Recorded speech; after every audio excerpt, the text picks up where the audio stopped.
admitted freshman.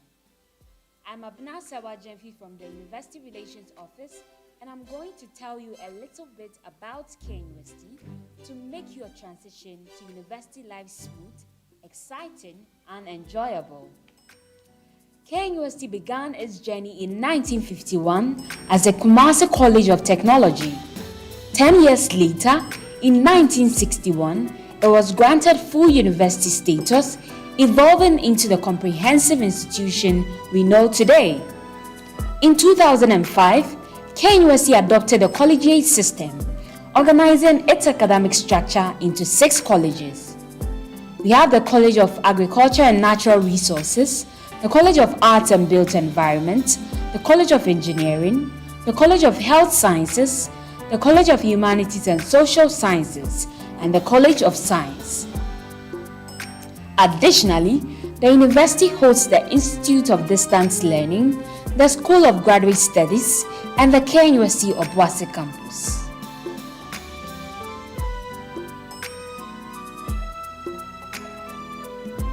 KNUST campus spans approximately 7 square miles and is located about 8 miles east of Kumasi. Over the years, KNUST has produced many notable alumni, including the late Kofi Annan, former Secretary General of the United Nations, Patricia Obonai, CEO of Telecel Ghana, Samuel Atamensan, Managing Director of City FM and Channel 1 TV, Ibrahim Mahama, internationally recognized artist. For more about KNUST's journey and achievements, visit our website on knust.edu.gh. Our mandate is to provide higher education, undertake research, disseminate knowledge, and foster relationships with the outside persons and bodies. Our vision is to build on KNUST's leadership as the premier science and technology university in Ghana and to be among the top 10 universities in Africa. Our mission is to advance knowledge in science and technology through creating an environment for undertaking relevant research, quality teaching, entrepreneurship training, and community engagement to improve the quality of life. Our core mandates are leadership in innovation and technology, culture of excellence, diversity and equal opportunity for all, integrity and stewardship of resources. KNUST has 6 traditional halls of residence: the Africa Hall, Republic Hall, Independence Hall, Queen's Hall, University Hall, and the Unity Hall. All halls provide study spaces, recreational facilities, and services to support your students' life. Every hall also organizes its own orientation to introduce new students to its rules and guidelines to help you familiarize yourself for a smooth stay. KNUST also offers a wide range of resources to support your learning and personal development. We have the KNUST e-learning center, the University Library Services, the User Support Services, the KNUST Student Clinic, and the KNUST Hospital, and finally the KNUST Counseling Center. Now let me walk you through the key areas of the KNUST campus. We have the University Administration. This is the seat of the university, housing the offices of the Vice Chancellor, the Pro-Vice Chancellor, and the Registrar. The Commercial Area, opposite the Kojo Bosio Administration Block B, which houses the Directorate of Student Affairs, the KNUST Counseling Center, the Protestant Chaplaincy, and the Ghana Immigration Service Office for International Students, the Prempeh II Library, and the Great Hall. The KNUST Library Mall, the faculty areas located beyond the administration roundabout, hosting the various colleges, the Medical Enclave. Other facilities include the KNUST Swimming Pool, Pajo Stadium, and the KNUST Wellness Center. KNUST stands as your premier destination for quality education, personal growth, and innovation. We look forward to welcoming you to our green community and supporting you on your journey to success. Visit our official social media platforms on LinkedIn and Facebook at the Kwame Nkrumah University of Science and Technology, on Instagram and X at KNUSTGH, and on our website at www.knust.edu.gh for all your KNUST news updates. Good evening. I can't hear you. Please, good evening. Good evening, faculty. Good evening, KNUST. Please, are you happy to be here? Give me a wave if you're happy to be here. Okay, let me come back. Are you happy to be in KNUST? Are you happy to be in KNUST? Give me a wave if you're happy to be in KNUST. It looks like you are not so happy. Do you know KNUST is actually the best university in the continent? Do you know? Do you know? If you know, please give me a round of applause.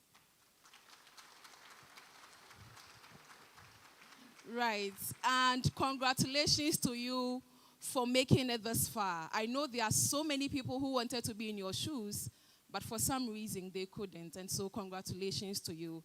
And I hope you know that you are not ordinary for making it to this point. I believe you've had orientation in your department. You've had one in your college. You probably had one in your hall. That's if you are a resident on campus. Right, so this is another one. But this time around, it's not with the lecturers. It's rather with your senior sisters and brothers who once sat where you sat, who once came here oblivious of what they had in the future and what the future held for them and what they've done so far. And so this evening, it's all about alumni who have done so well for themselves, coming here like you and going out and doing so much. They are here to share their stories. And so if I were you, I would rather call a friend or a schoolmate who couldn't make it this far and tell them to join. They can tune in on YouTube and they'll see everything that is happening. And I'm hoping, I know, by the time you are done with this, you won't be the same again and you would really enjoy your stay. And so stick and stay and let's enjoy KNUST together. We are starting with an opening prayer, definitely, and it is coming from Miss Esther Nyako. Please appreciate her as she comes.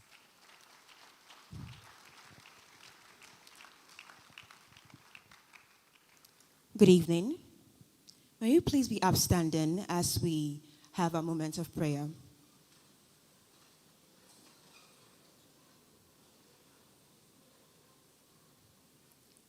Heavenly Father, we thank you for the gift of life. We thank you for bringing us here together in one spirit of wisdom and learning. We're very much grateful to Kwame Nkrumah University of Science and Technology, an institution built on intellectual growth and national development.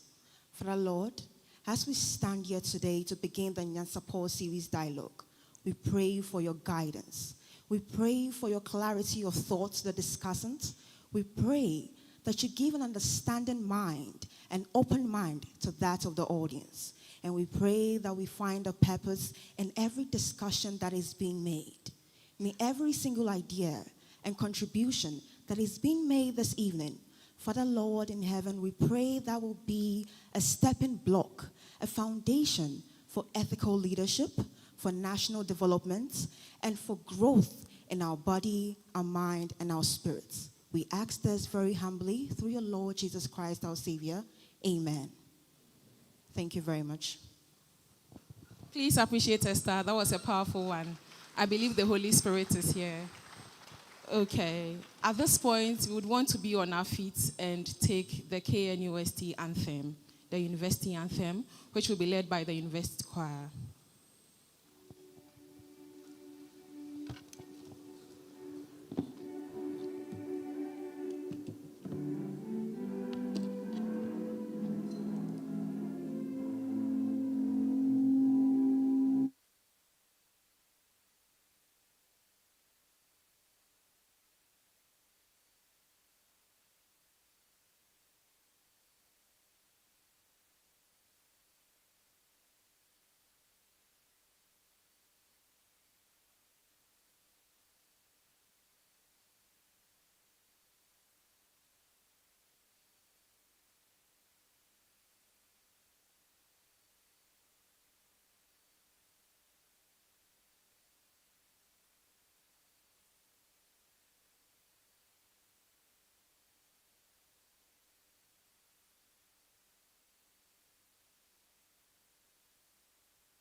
Please appreciate the university choir.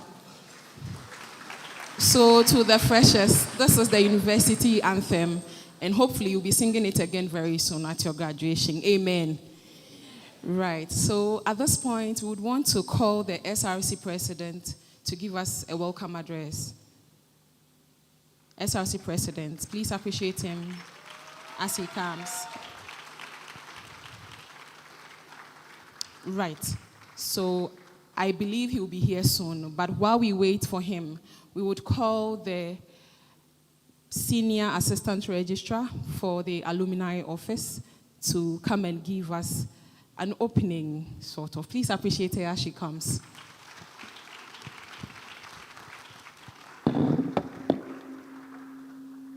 All right, good evening. It seems my very first day in this hall, I was a bit more excited than you. Please tell me why. For you to be here is not only a privilege, it is a blessing. So if you feel blessed to be at this prestigious hall where great minds, great personalities, movers and shakers of this whole continent, because wherever you go around the world, you find an alumnus of KNUST. They sat where you're sitting. They've lived what you're living right now. With much appreciation for KNUST, give yourselves a round of applause. Ladies and gentlemen.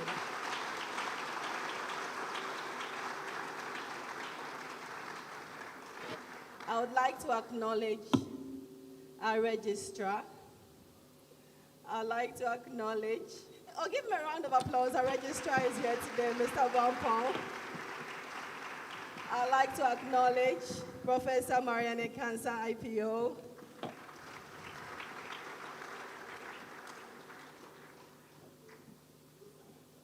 Yes, from DOSA. Sorry, I said IPO. From DOSA, I'd like to acknowledge our Dean from IPO. I can see School of Graduate Studies. I can see from e-learning, director from e-learning. I can see our former assistant registrar for AERO, Mr. Obeko. I would like to most especially give our guests, help me with our speakers. We have Mr. Kwame Sarah Mensah, who is here today. A round of applause. Professor Mrs. Linda Ureria Ofori. And I would want you to give yourselves a round of applause. Welcome to Nyansapo Dialogue Series 2026. So just a brief overview of what Nyansapo Dialogue Series is all about.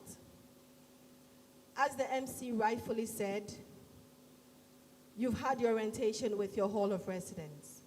You've done so with your colleges. Now you're here with your brothers and your sisters. Those who were once like you, who came in, we'll call you green as at this time, because you just walked in. 4 years, 6 years for some, 2 years for our postgraduate students. How are you going to leverage your study here? But at the end of the 4 years, how would you have leveraged on your relationships here? How would you pass through tech and let tech pass through you? Those who were once like you, who have gone on to do exploits, amazing exploits, how did they leverage on friendships, on study time, opportunities available in the university? Because it's not all about studies. A lot happens in these four walls of KNUST, which you must know, leverage, take advantage of before we see you off 4 years later, 6 years later, or 2 years later at your graduation. In this spate of your journey, we are here to mentor you as alumni of the university, our global association, and various alumni who are going to be mentors for you. That's why we are here for this discussion. It's called the Nyansapo Dialogue Series. Before I say and hand the microphone to our able MC again, I'd like all of us to welcome Dr. Louisa Ansong Setekla. You're very welcome. Thank you so much for coming. So it's going to be very informative. This is not only about learning, no. This is about how you're going to live your life as a KNUST student. Thank you very much. You're welcome. Please enjoy the next 2 hours.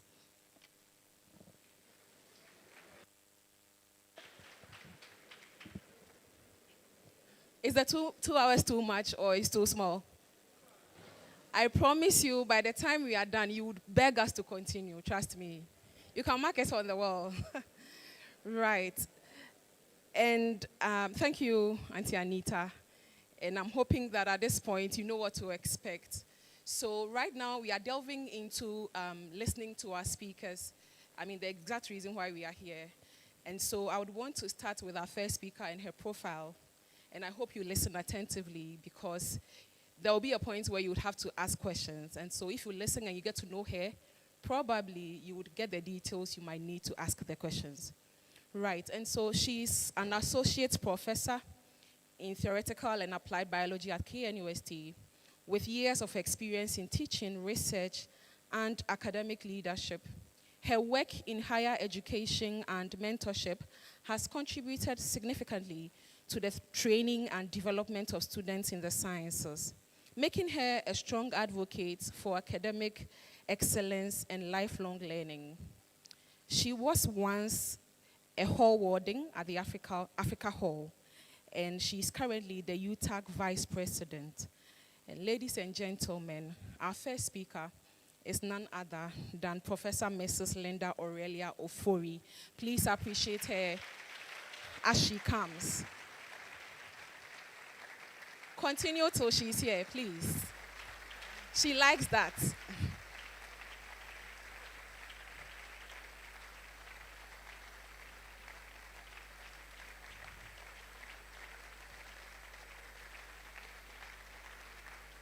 Isn't she beautiful?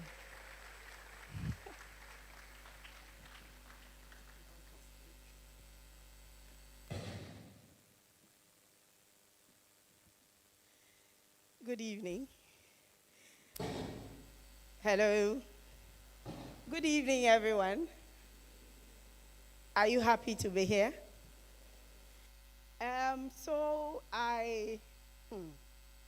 You see, when you are put on the spot to be the first to speak among speakers, you don't know where to start from. At least if someone had started, I would have.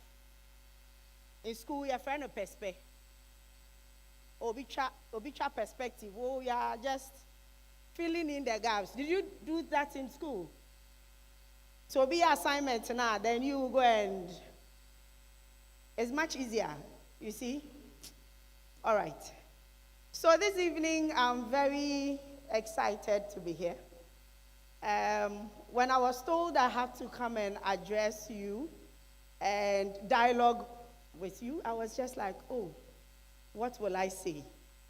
But of course, I'm a teacher. And if you give me the whole night to speak, I can speak. Are you ready for us to have an all night? Too bad. But 27 years ago, I sat here as a fresher. Where were you in 1999? So apart from the older people who are here, the rest of you who are freshers, where were you in 99? You have no idea. I ask this question a lot. Where were you in 99? And they go like, ooh, 1999. By 1999, I was a fresher. I entered into KNUST and I didn't know my left from my right. I could go in circles looking for my department. So I stood at pharmacy and I was looking for biology, and all I remember is the first day we went under some bridge, some building, we went under it, and then I appeared in biological science. The next time I used a different route and I was lost. So you keep turning around, and everyone you meet is a fresher like yourself. No bearing.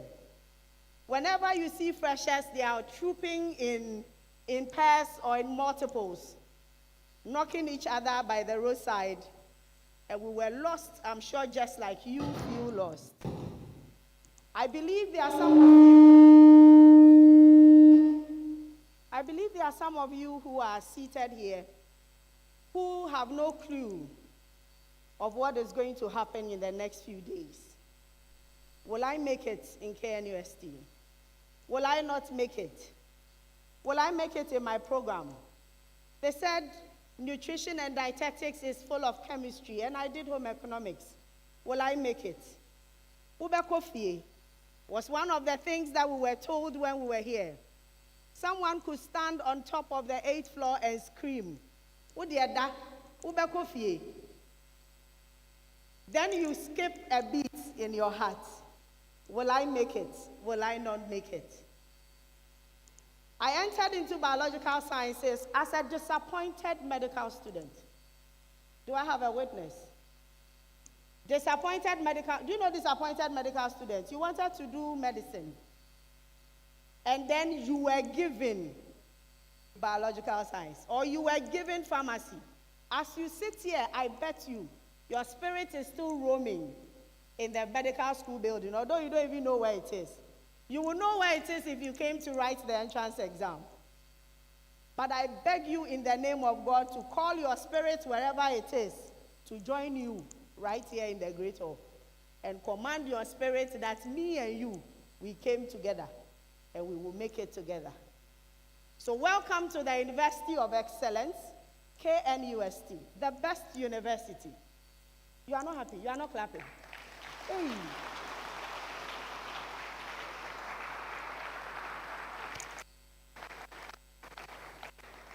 Wherever I go in any part of the world, I pride myself so much because this university made me more than I was in 1999 when I came.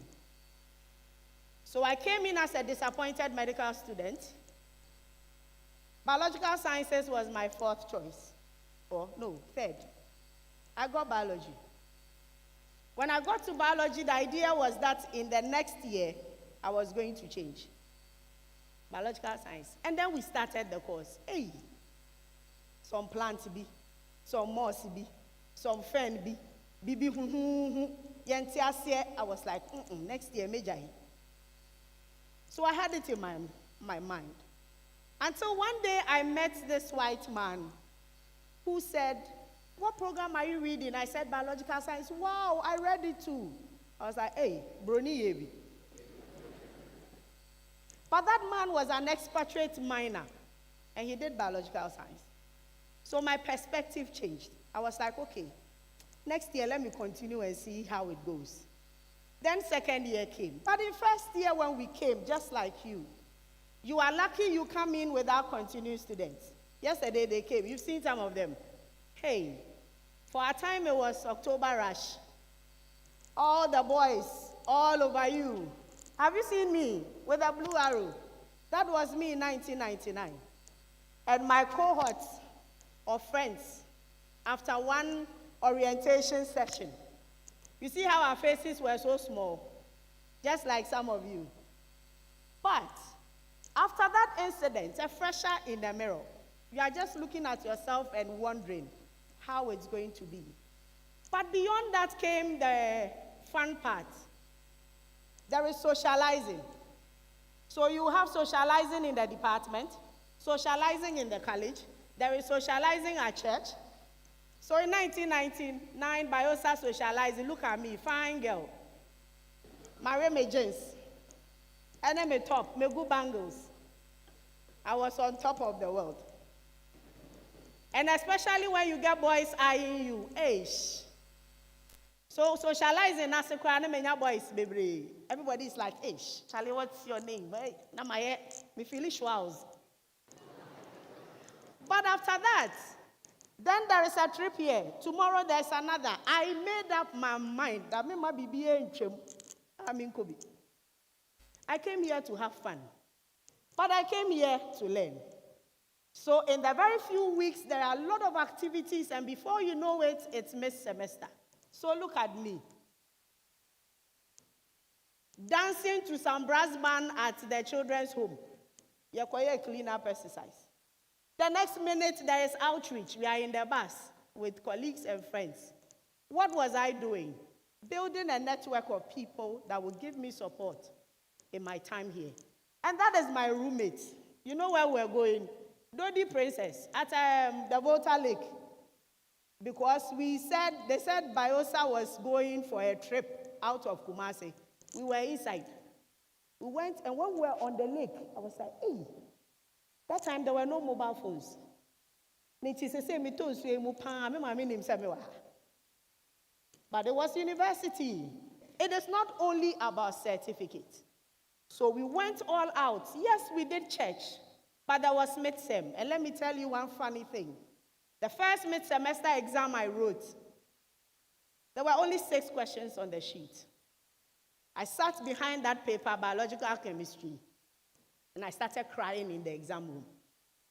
Because I told myself, invest in me, coffee.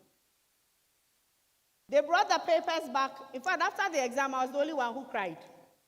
I cried. Obi Onimi was school heavier for my past school came to console me. Because Linda thinks she will get 0. And then I got the papers back. Luckily, the professor brought the papers back. When I took my paper, I collected it like this. You know what you do in primary school? I won't open it. And then I squeezed it small, and I saw 1 in front. It's over 30. So I saw 1 in front. When there's my bro 10. Is it that 10 or above? Then I saw 3. I said, and then I heard someone say, Charlie, the paper no, it be over 10 or it be over 30. That be where I gave him. I gave him where I get up. I stand up for class inside where I say it be over 1. Because we finished exam. And they were laughing at me. Where you soon? 40 a day, 40. I bet you investing 40. Masa, ube soon. So the strategy we are using in secondary school was not actually working for us here. So I needed to re-strategize. I failed then in that exam. I didn't even get 50% in that midterm. So I had to put in a lot more effort in the main exam to be able to get something good. I realized that not all the people in your class will make you feel good or are even up to your level, but they might make you feel so little. Never belittled in your class. You are not daft. There is no daft person in this university. And so we went through all that. Exam came, exam went. Exam came, we went. First year, second year. Before I knew it, we were graduating. But along the line, you have the opportunity to engage in internships. Don't give it to chance. Take it, grab it. By the time did you remember the first picture in this one? Oh, my fine, after 4 years. But before this 4 years, Chalena boy be bubu makuma. Broken heart is real. But put it in your head that no matter what happens to you, your is to finish. You will finish. Exam time, I had 3 papers to write. This boy said, I said, look at you. Me guy, Mr. Kwai. I went to cry. I was crying. Then I told myself, so because of somebody's son, you want to get F. That year, I increased my average by 2. And the exam officer came to shake me, not knowing he had seen I was working alone. Because we used to learn together. This school, you will get somebody like, I love you. I have grown a AD. Masa. Don't take it to heart. You need to understand that you will learn. So I learned. I had my fair share of experiences. But at the end of the day, in final year, you have to do a project.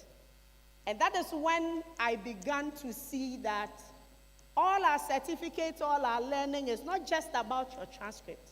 It's about how you impact society with the little things that you learn.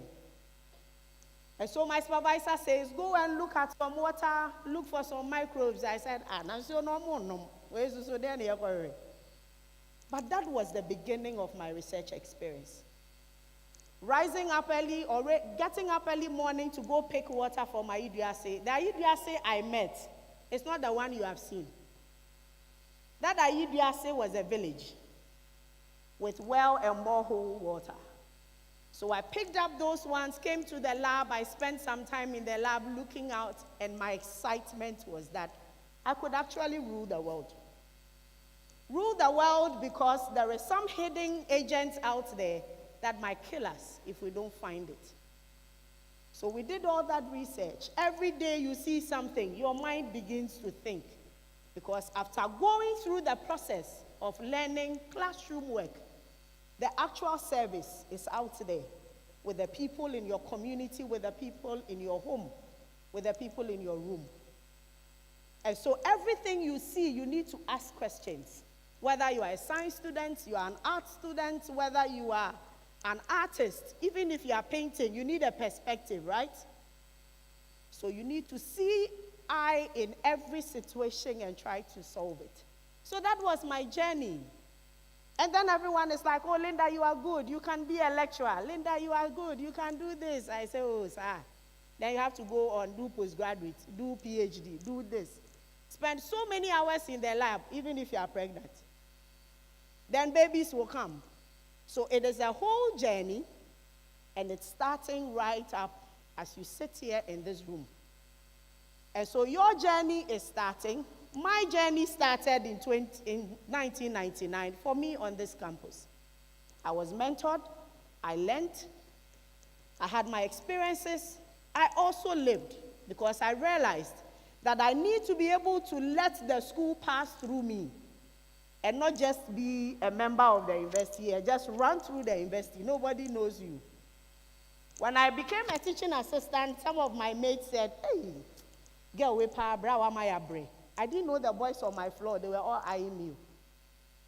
Someone came to steal from my room. All the boys on the floor, they run and chase the thief. They were running. Some of them are my colleagues now in this university as co-professors. And anytime they see me, they're like, get away, bro, am I a brave? Meanwhile, I didn't ask you to chase the thief.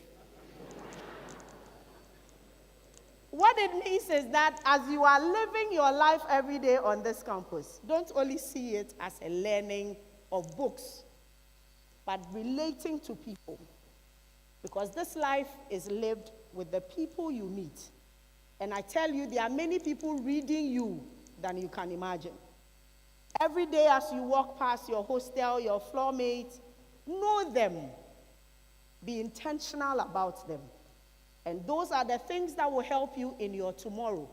Because there is somebody you are looking for, and that somebody is known by somebody who knows somebody that you are looking for. So when you decide to live in your room and only read books, you will end up to be hollow even after getting a certificate. And so this evening we are here. Nyansapo is what we are looking at. My journey started in 1999. Yours is starting today. We are here just to engage you. Speak your mind. Ask your questions. Bring out fears. Do the best way we can. At the end of the day, to untie that knot. The wisdom knot is untied by the wise. And I believe you are. And that is why you are in KNUST. So you are looking forward to 2029, right? When you graduate. So between now and 2029, everything that would happen in your life is part of the journey. Take it in good faith. You speak to those you can speak to. And at the end of the day, you will enjoy yourself just like I did as a young girl in KNUST. And now they say I am what? Senior academic. Challenge easy, but it's been fun. I don't think if I'm given the opportunity to change anything in my life, I would change it. I wouldn't. Even the broken heart, I would change it. because it's part of the reason why I am who I am. So whatever experiences you would have, embrace it. Embrace it and live on KNUST and allow the KNUST spirit to pass through you. Thank you very much.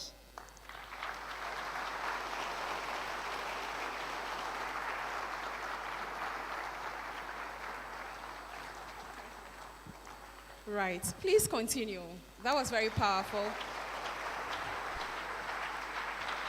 And I'm hoping that at this point, you still have your questions. I mean, you are still writing them down because you will definitely need them.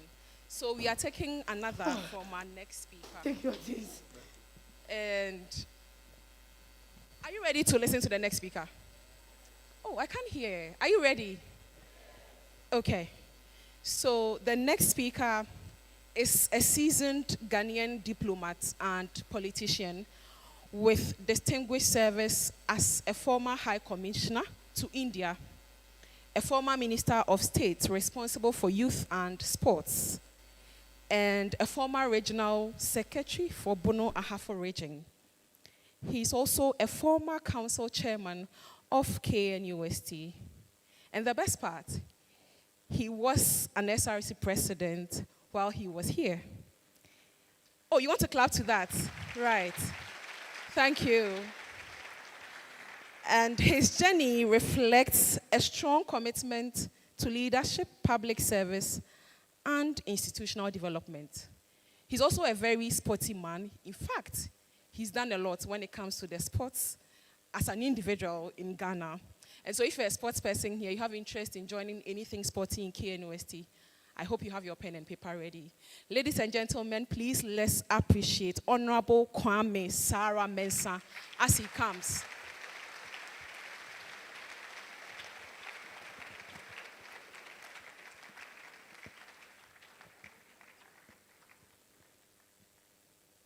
Oh, you can do better. That's a lot for one man, can't you see? Right. Honorable, welcome.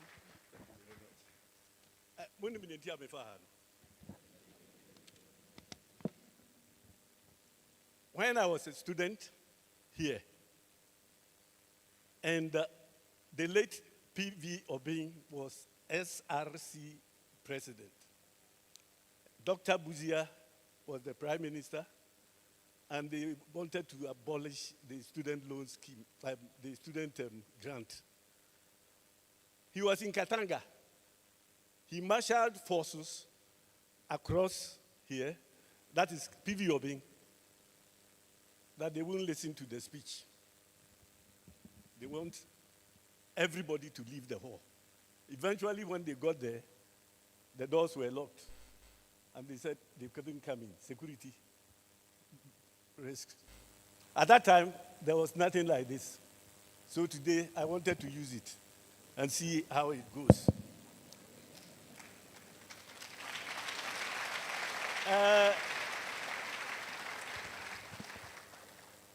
When a professor lectures and you follow, you have a big problem.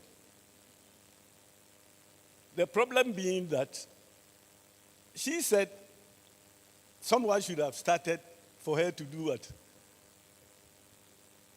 Meanwhile, she's done it all.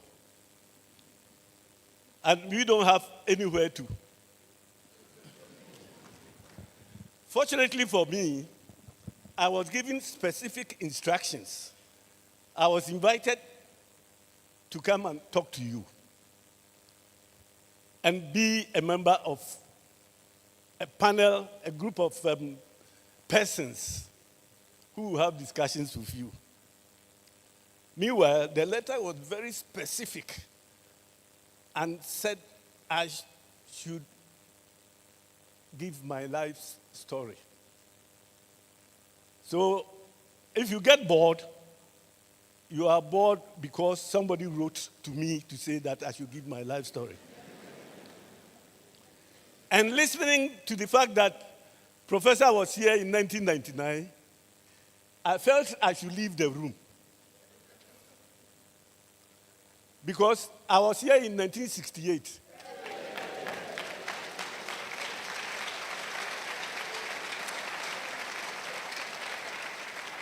At that time, I only came as a pre-architecture student. And those days, you know why Katanga is cited somewhere here? It's not part of the normal. Because it was a sixth-form college. Sixth form. It was built for sixth formers, science and pre-architecture, pre-science and pre-architecture. So the headmaster, the hallmaster was housemaster.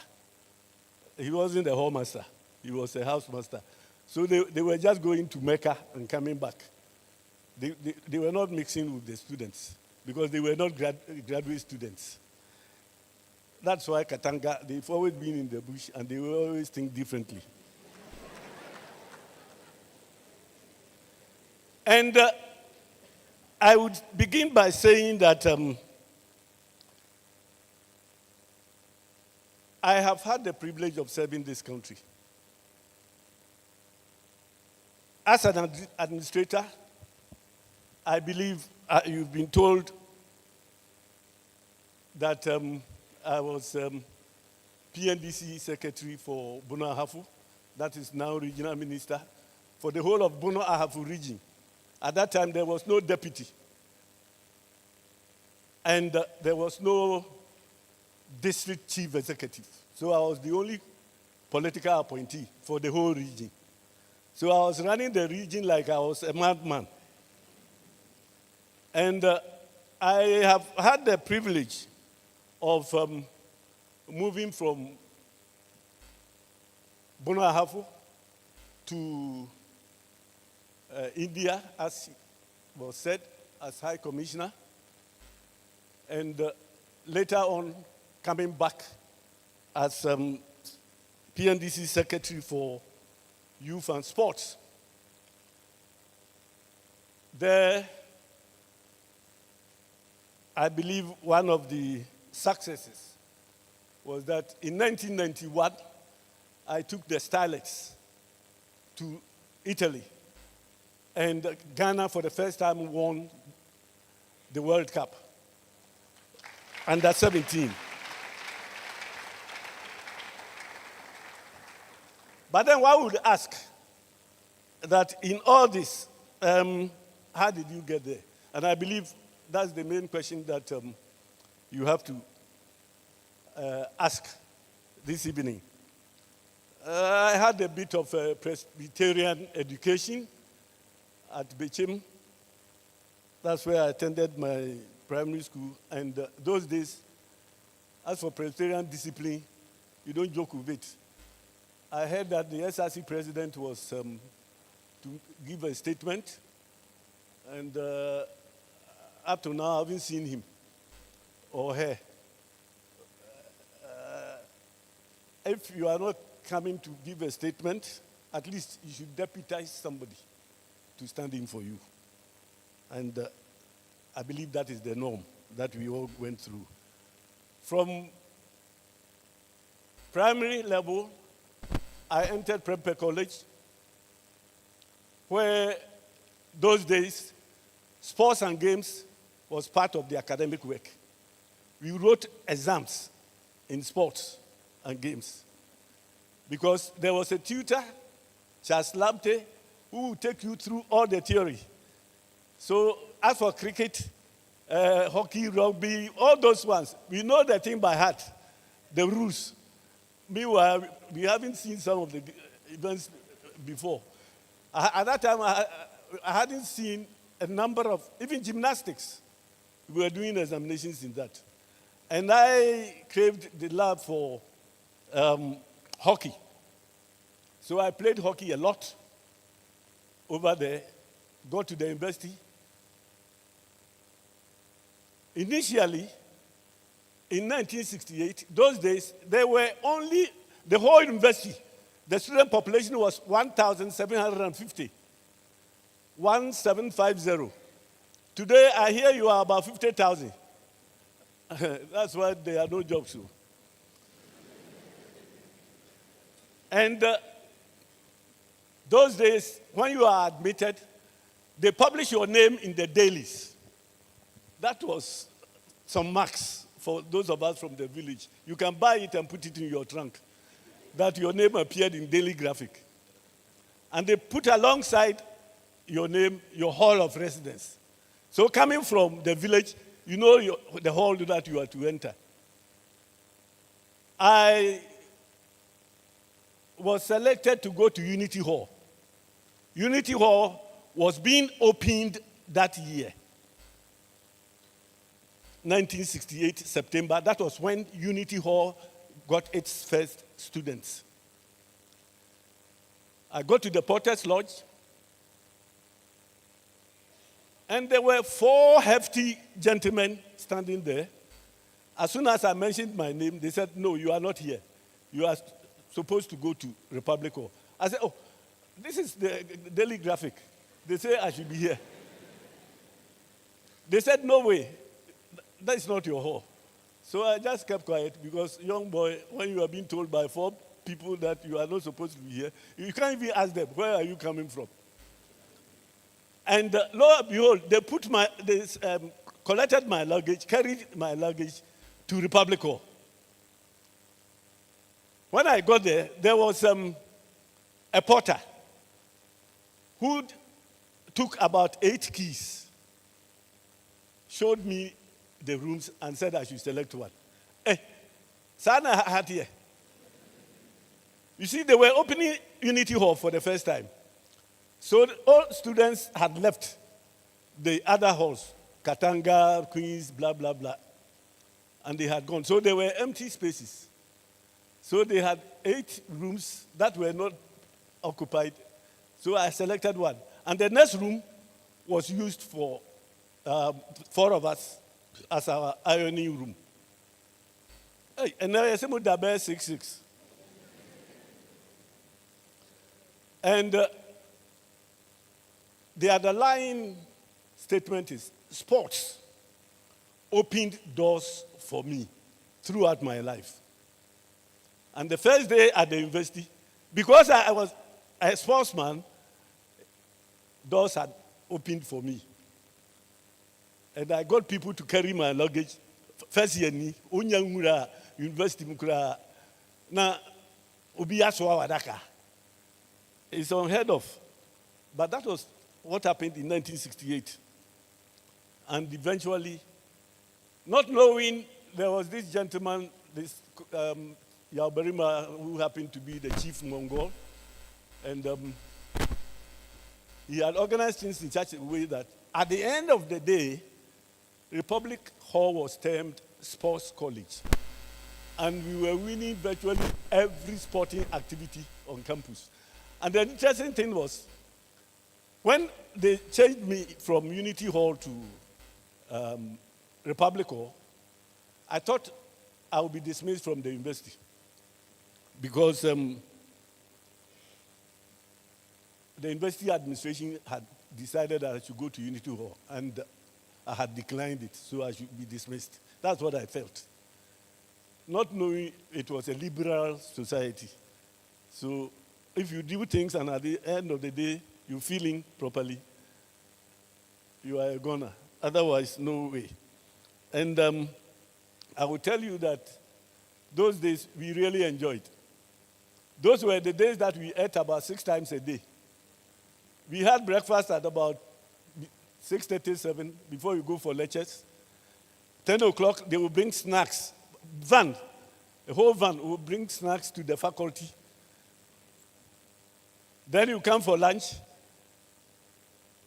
Afternoon, whether I should call it coffee or tea break or whatever, with biscuits, and all sorts of things. Then dinner. And when they say dinner or lunch, and that's Queen's Hall, they were going to have dinner. They got there. They said liver. What's on the menu is liver. But they gave them chicken. And it's half chicken. They said they won't eat because it's liver that is on the And then the hall master came to talk to them. I said, oh, how many cows are we going to kill to get liver for all of you? So they started calling him Chum Cow. So that was the end in his name. So don't blame the politicians. Blame some of us too. And especially those who came before us, who sat in the Great Hall for their examinations. And at the final paper, vehicles from various commercial houses will be on the street. You finish your paper, engineering or whatever, and they need somebody. So you go and test drive. If you like the vehicle and you like the company, they pick you. That's how people were getting. And then but we can build it as a nation. You know, when we pass through the university, you realize that, as our professor said, there were a whole lot of student activities that if you join any one of them, and excel especially, you become friends to everybody.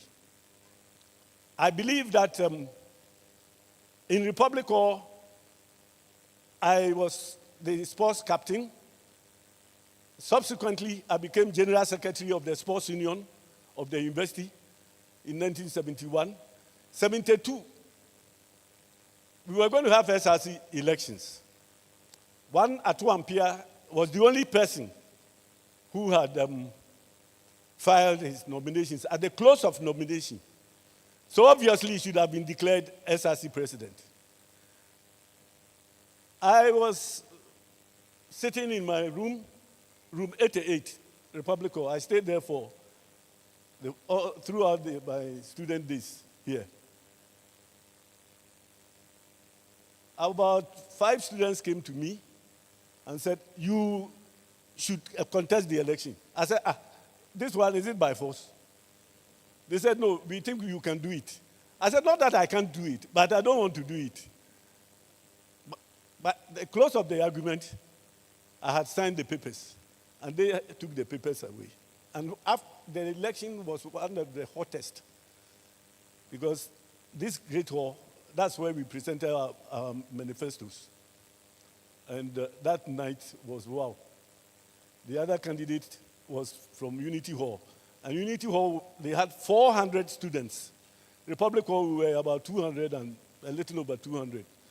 So even if they all vote for me, I'm half what he's going to get.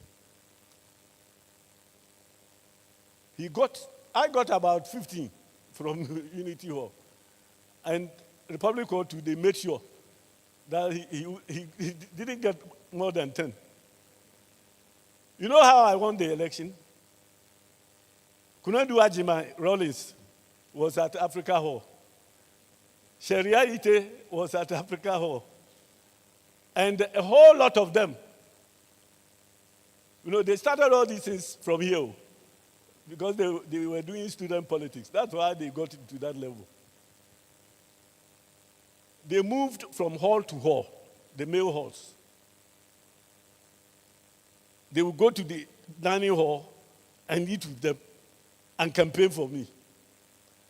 In the end, I won that election. And I became the SRC president.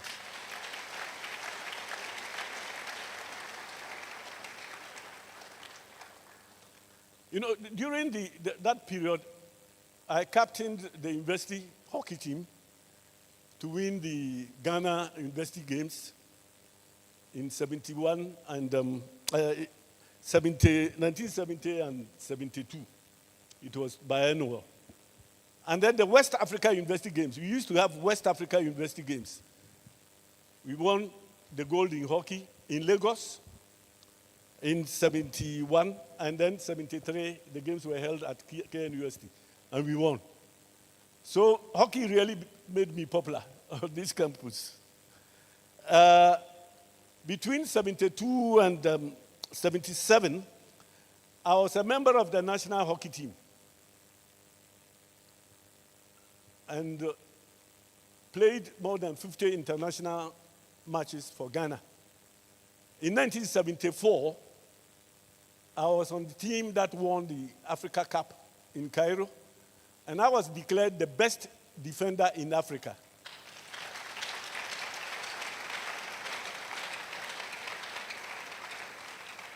In 1975, I was declared the best hockey player in Ghana and won the SWAG Award.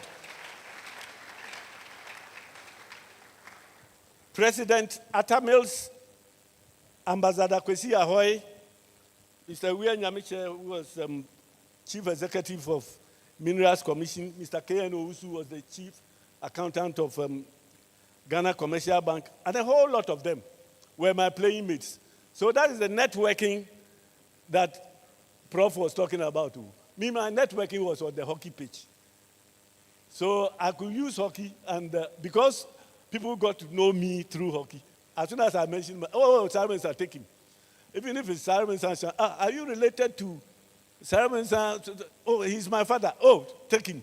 Whether he's good or bad, take him.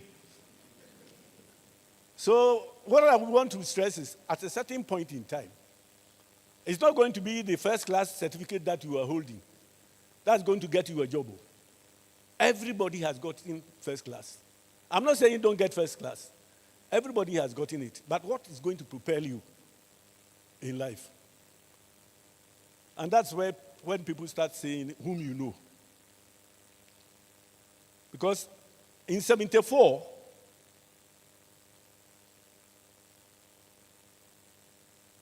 when I was starting, well, this is what Trump has been doing. When I was starting, the man didn't tell me anything. Now he's telling me I have 2 minutes. Meanwhile, I haven't reached half.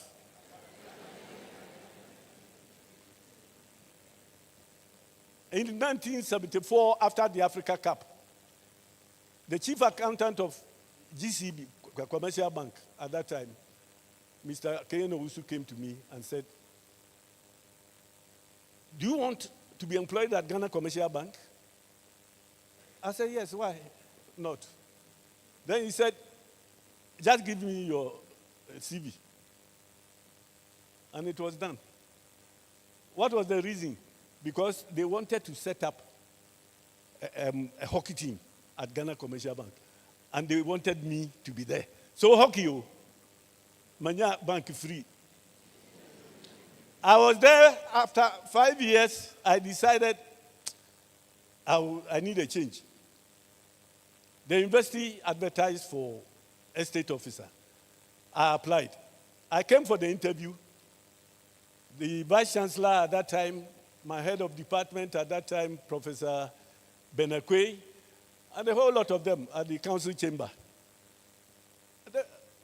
Some of my colleagues had also attended the interview. Some were my seniors. And they kept on asking me, "Why do you want to leave Commercial Bank and come to the university?"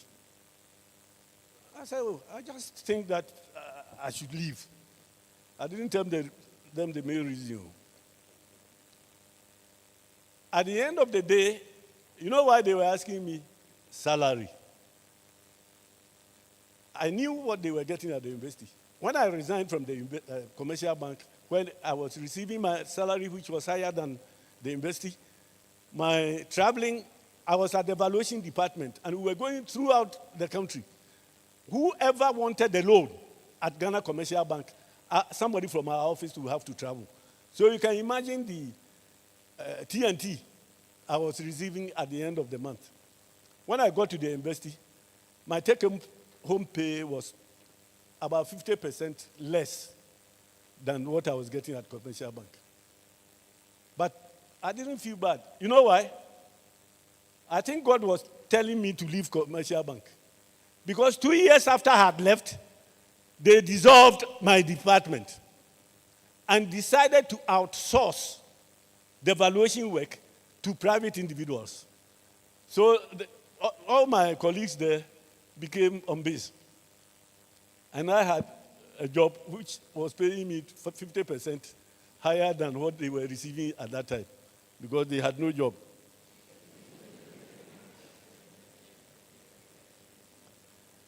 You see, one, it's this networking. And my networking, I've told you, has been through sports. Now I've gotten to the university. That year, I was elected the General Secretary for the Alumni Union Association. That was 1980 to 1982. During that time, Jerry Rawlings decided to come up with his revolution, 31st December 81. One morning, February 82, I was in the office. As soon as I entered, a gentleman came. I looked at him. I said, Charlie, what do you want here? He said, they say I should bring you to Accra. I said, me? You know, that time, they say, Accra, then it's you. 1982, February. And he came with about 3 other people. I said, hey, let me go and seek permission from the Vice Chancellor, so that when I go, I don't come back. The Vice Chancellor knows that so and so picked me from the university.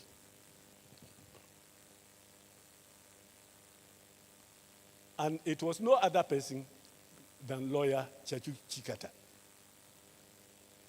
And I had known him because when I was playing hockey for KNUST, he was playing cricket for University of Ghana. So we were doing sports together. So we networking. That's where it was. And he took me to Accra. 8 p.m. that day, I was at Gonda Barracks. When I entered the room to be interviewed, I looked at their faces. Then I said to myself, so from 12 o'clock to 8 p.m., waiting. You know whom they were? PVOB, SRC president. Kwame Ahoy, and others from Legon. Totobi Kwachi from Cape Coast. So they were all student leaders. So they were looking for student leaders across the country to be made ministers. That's how I was appointed, PNDC secretary. So if you are doing something at the university, don't say that you are wasting your time. You don't know when it's going to benefit you. So that was the recommendation I had because I had been a student leader. The same 1982, getting to the end.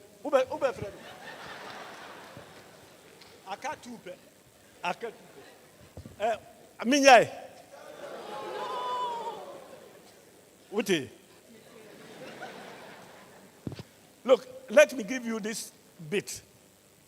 Getting to the end of 1982, some judges were murdered with other people, some military men.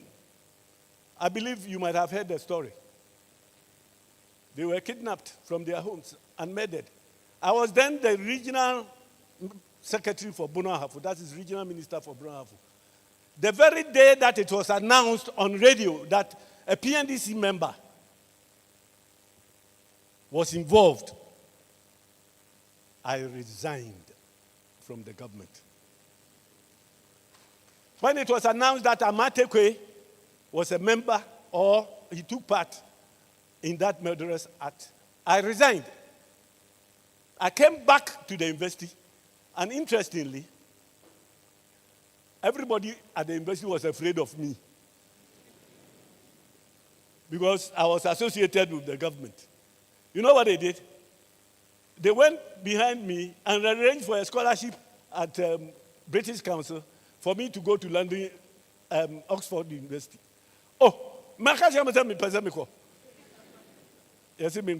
So I left Ghana. When I finished the course, some people over there, some politicians came and said I should seek asylum because when I get back, blah, blah, blah. I said, no way, I'll go back. I haven't done anything. I came back. I got to the university. I was staying at Soja Road, number 21, over here. I got back to the university. 3 days later, there was a military vehicle in my house that they wanted me in Accra. Then I said, when I got to the green house, Blue House, Kojochi Kata. I went to his office. He talked to me. You know the question he asked me? We want to appoint you ambassador. Huh?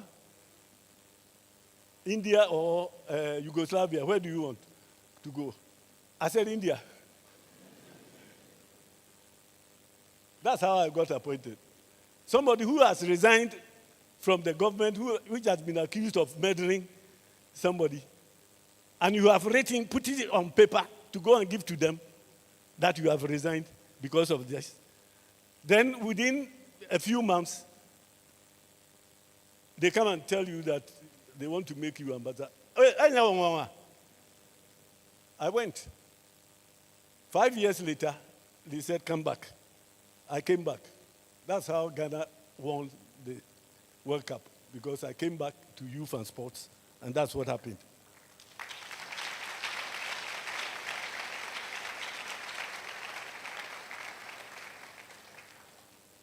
I believe having been General Secretary in 2000,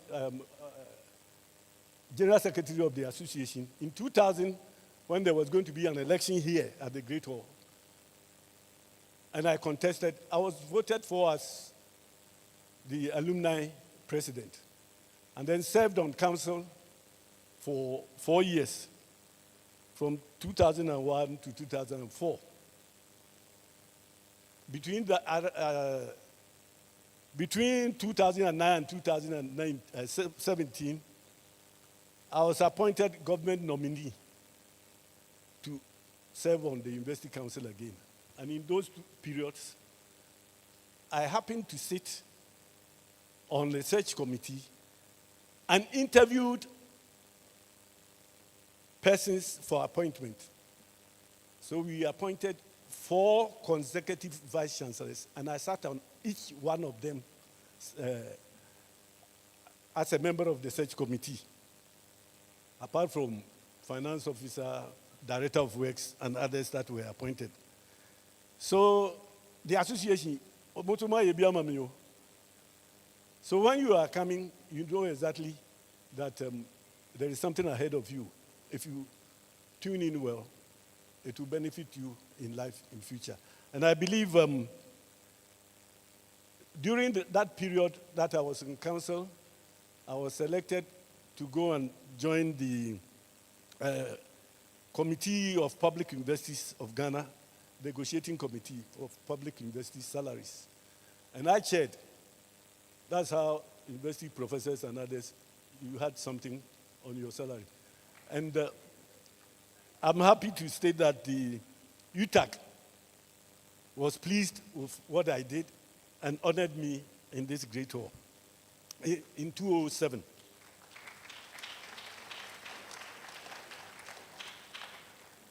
The university itself recognized whatever contribution that I've made for them and awarded me Doctor of Science. They said we can use it. But since 2002, the man cannot write to me. If he writes to me, I'll take him to OSP. Doctor of Science in honoris causa. Professor Bo. The university also recognized whatever contribution that I've made to it. And that is why when you go to the School of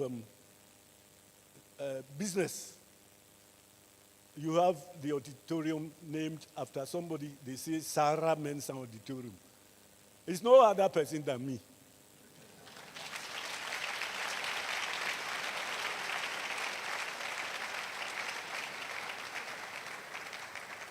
And in all this, I believe whatever has happened to me in life, I will give thanks to the Almighty.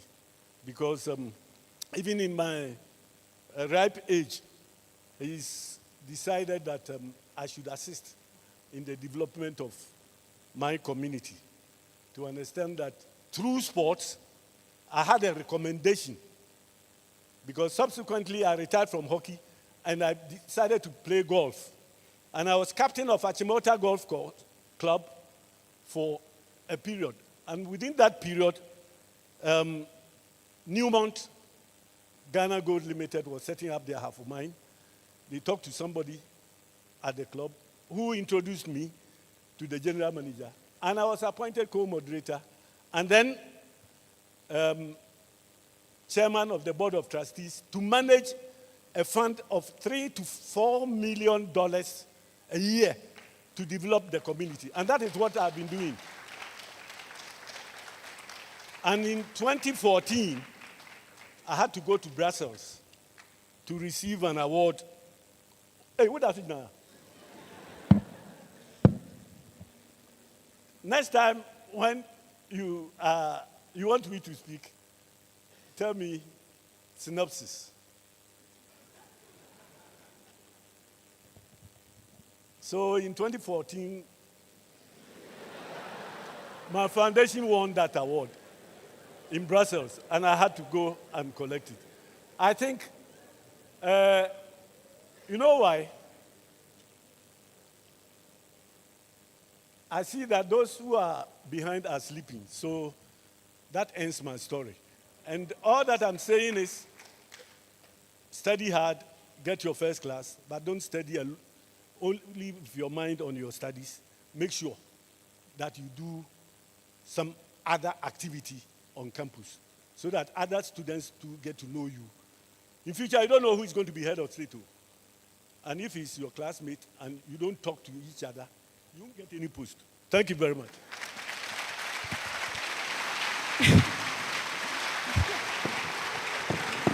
Maybe you can stand and you can add standing to that. That was a very powerful one. Thank you. Thank you, Honorable. Thank you. Thank you so much. Please, he said we can sit, so kindly have your seat. You remember I told you there will be a time you will beg us not to go, didn't I? You didn't want him to end, did you? Right. That is what we are doing here. And trust me, you won't get this anywhere but in KNUST. This is a tech talk that people will pay huge sums of money to get. And you are getting it for free in KNUST. Please appreciate him once again. That was very powerful. The need for extracurricular activities couldn't have been overemphasized. He's done it well. Appreciate him once again. Right. So I know that now that you are here to stay, you are calling your friends to come. Even if they can't come, we are very live on YouTube at KNUST, Tech Live on YouTube. You would find everything happening here. You can send it to them for them to also join the live streaming.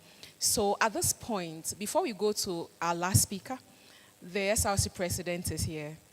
And he has a short address for us. So please appreciate him as he comes to do that.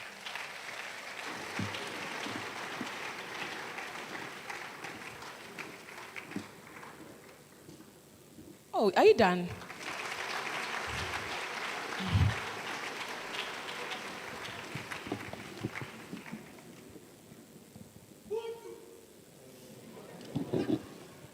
Good evening, everyone. All protocols observed. I understand the little claps we received, and I acknowledge the delay in our presence here. I had prepared a very dignified entrance tonight, but clearly the universe had other plans. My reassurance to you all is that it's in the best interest and the goodwill of our entire student body. I apologize sincerely, and I pray you find hearts to forgive me. While I sat to listen to Mr. Kwame Sarah-Mensah speak, I was thinking to myself that maybe you could all call me the contemporary Mr. Kwame Sarah-Mensah, because I realized we had so much in common than not, even though I didn't come to KNUST in 1968. I was in Republic Hall, room 87, and he was in room 88. I contested for the SRC presidency fiercely against a contestant from the Unity Hall. Africa Hall was my strongest hold. And all in all, what won me and my vice these dignified positions was the genuine connections we built. We never took any of our relationships with the everyday students we saw faintly. We realized every single person had something good to offer. And if you do not engage, you will never know. What I want to tell every single fresher or any student here tonight is that lift up your horizon, decentralize your interests. The over 80,000 students capacity in our very dear university has so much to offer than you think. Spend lots of time doing the things you love. Don't hesitate to seek for assistance in moments you find yourself in need. And ultimately, do not sway away from the very basic reason why we all find ourselves here. As I stated yesterday, to a friend while we conversed, that anytime I walk past somebody on campus and I do not engage the person, I become scared and afraid that maybe I've just missed a step to the future I've always envisioned. So let's try so hard to engage constructively, and in the end, it's our utmost prayer that we become the future that our dear motherland begs for. Thank you all for your patience, and have a very good evening.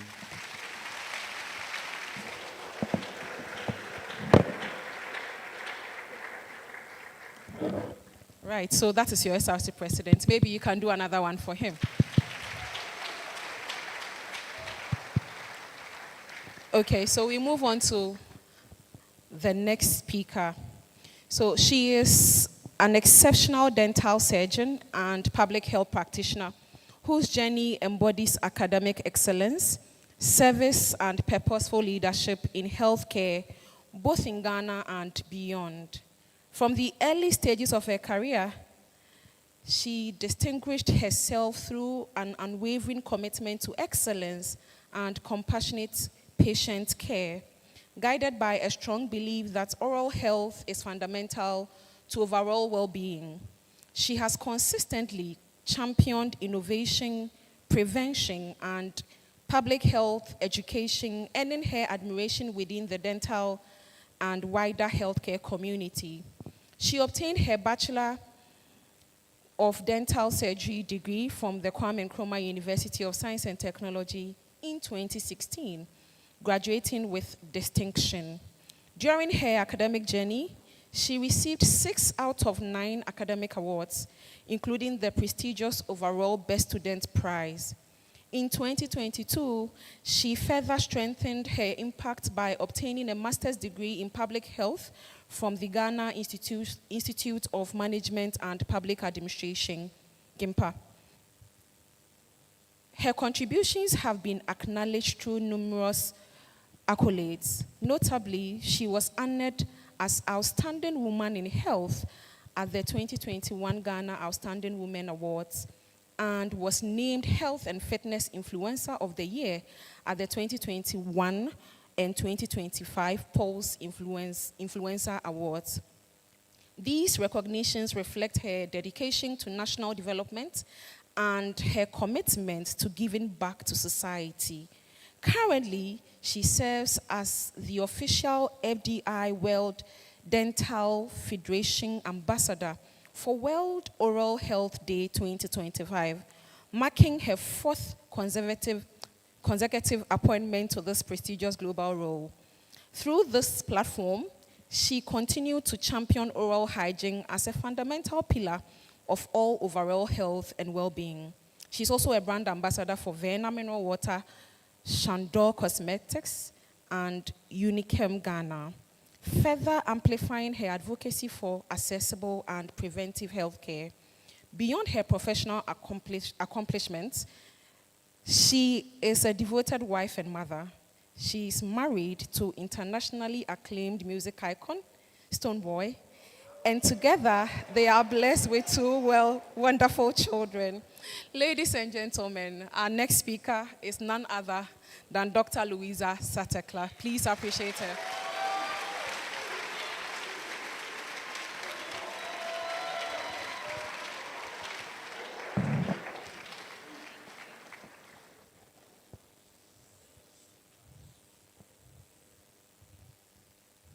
Can you hear me? Okay, good. Good evening, everyone. Wow, it's good to be back here after a couple of years. I can't say so many years. Considering the number of years that have been mentioned here, I'm the last baby here. But the last time I was here was for my graduation and swearing in. I remember I was sitting in this second row, and I trended small because people didn't understand why a girl would take all the awards, where were all the boys and all of that. But it's good to be back. It's good to see your beautiful faces. Freshers, I remember when I was a fresher, I was actually the most confused fresher on this campus. I think I have that record, and that's because at the time, I was the only person from my school that came here. I don't know if there are other people like me, and that's because I came from an international school, and with the school that I attended SOS Herman Miner International College, and for people that attend that school, you're kind of groomed to go to college outside Ghana. So the entire 4 years there, you do your IGCSE after 2 years, and then you do your IB, and then they start training you to take your SATs. You apply to college, and then everybody is going to the Harvards and the Yales and all of that. And I went through that whole process, and I actually applied. I got into some schools, and I was excited to, move out of Ghana with all my friends. Everybody was making plans of, okay, you are going to New York, you are going to Boston, this one is going to Philly, we'll meet here for spring break and all that. But along the line, I had to think to myself, when I had a moment, aside, the group plans, I had to think to myself and say, is this going to work for me? Because I knew for sure what I wanted to do. I wanted to study dentistry. I knew years, earlier, because my dad is a dentist. I'm from a family of doctors, so I was so sure what I wanted to do. So I thought about the whole process, and I was going to college in America. And so I'd have to do 4 years of pre-dentistry, and then I had financial aid, so I was going to pay almost nothing for school fees. And then after those 4 years, I have to go and do dentistry proper. But there's nothing like financial aid for that, so you have to pay out of pocket. And there's a lot of money. So most people would take student loans, and then when you're done with school, you end up paying back the student loan. So you're going to be working to pay your loans. And I didn't want to find myself in that cycle. So I started looking at other options. And one of those options was to stay in Ghana. And that sounded like the most ridiculous thing at the time, because everybody in your class is traveling. Everybody is going to America, Europe, UK. And so why do you want to stay in Ghana? And I was scared to even mention it to anyone because it sounded really weird, because I was one of the first people to also get admission. So you've gotten admission into a couple of schools in the US. You've gotten good financial aid. What are you staying in Ghana for? So I thought about it, and I said, okay, let me tell my parents. I told my parents, I explained why I wanted to do that, and they understood, and so it was fine. But now the main thing, what my problem was sharing with my friends and how they'll react to it, because I didn't want to miss out on all the fun. I didn't want to be on Facebook and be seeing my friends, and then I'm here in Ghana, and when you're a teenager, these are the things that you think about. You're not really thinking far. But I had to be firm with my decision. So I told my friends. So I actually applied. I applied to KNUST and then University of Ghana. And I told my friends, guys, I'm not going with you to America. I'm staying in Ghana. And it was just the weirdest thing. Everybody was gossiping. What's wrong with her? What has happened? Maybe it's not true. There must be something. There must be a real reason why. And I just decided to stand by my decision. So that happened, and then I got into both schools, obviously. And Now I had to make the decision. And I'd already decided in my mind that I was coming to KNUST. And that is because, I had done a little bit of research, and I had decided that I wanted to, step away from my comfort zone, because I didn't know anybody in Kumasi except my grandma at Patasi. So I knew for sure I wouldn't be seeing her much, but I wanted that kind of independence. I wanted to be alone. I wanted time to study and build a new life and all of that. And so I didn't want to stay in Accra and then every minute I'm home and all of that. So I told my parents that I wanted to go to KNUST, and they were so surprised. Why don't you just go to Legon? It's just here. You can come home every day, every weekend, bring your clothes, we'll wash it. My dad even took me on a tour of University of Ghana because he was an old student. He showed me where his hall was, and I said, Daddy, I've already made up my mind. I'm going to Kumasi. So now at this point, I was on my own. I'm the only one with this firm decision of going to KNUST. So I had to make sure that I stuck with it, and I proved, the reason why I wanted to go to KNUST. So the time came, they brought me to KNUST. I'm telling you the reason why I was the most confused girl, because I didn't know anybody here, not a single person. So I started to try and make friends. It was very weird because I was not used to this kind of setting. The campus is huge. Mind you, I'm coming from a school where the largest class will be like 20, 25 people. Now I came to a class where we were like 300. And if you don't go to class early, you won't get a good place to sit. Like Prof was saying, we were mixed with the biological science. Everybody, were all bunched up in one big class. So I was confused. I said, am I sure I've made the right decision?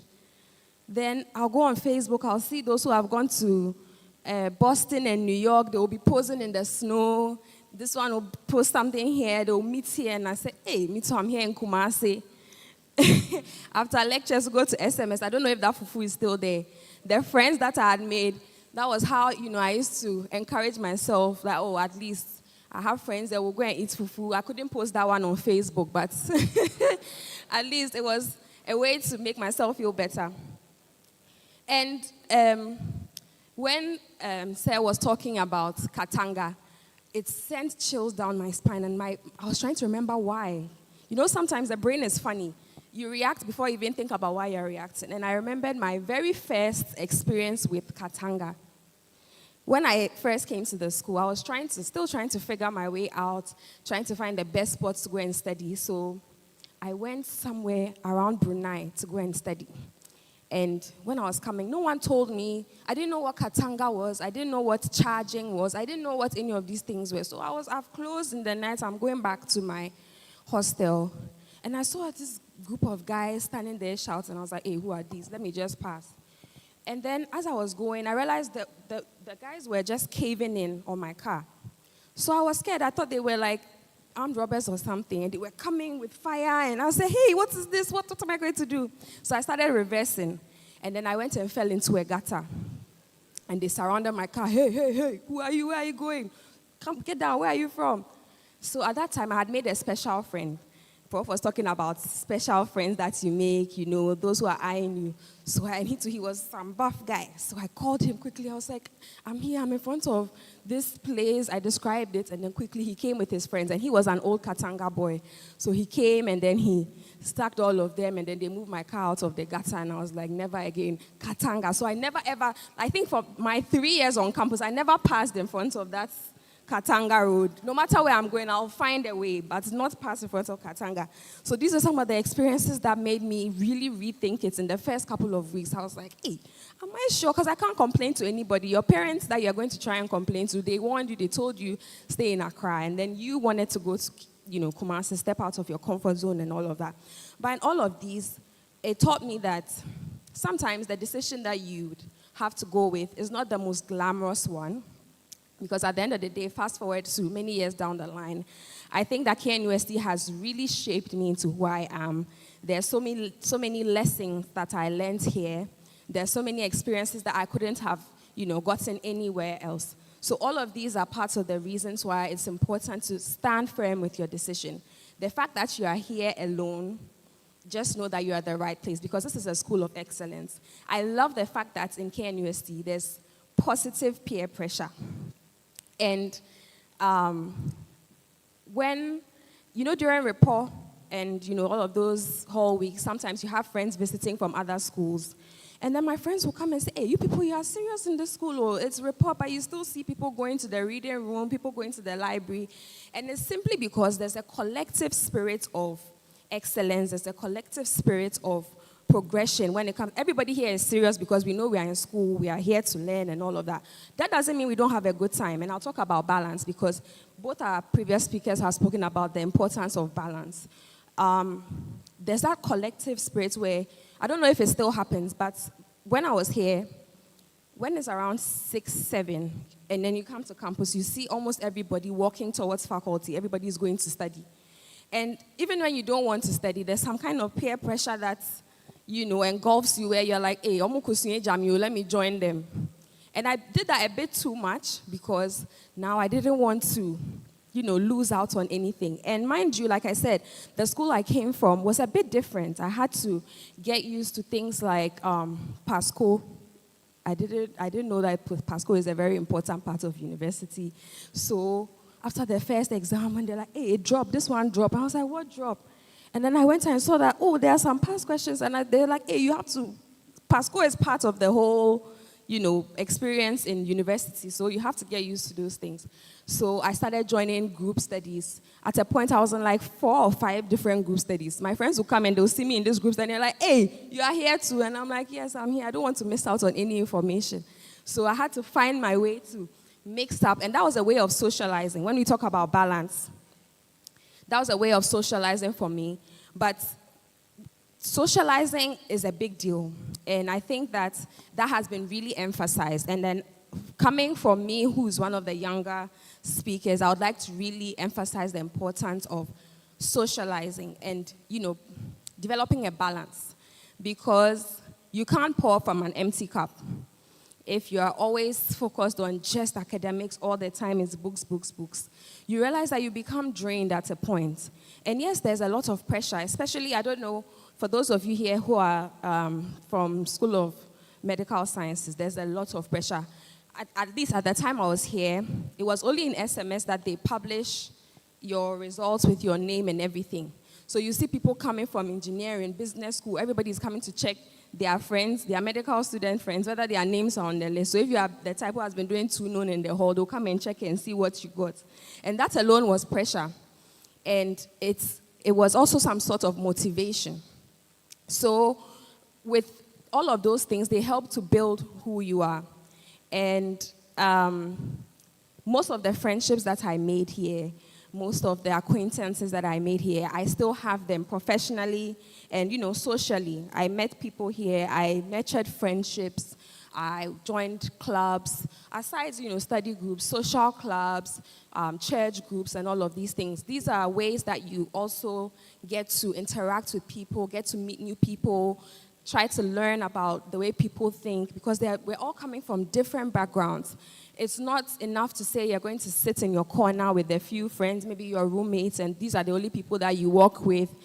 Sometimes something is going on somewhere, you don't have any idea about it, but when you get to hear about it, find a way to involve yourself, make friends, try to always be in the know of what's going on.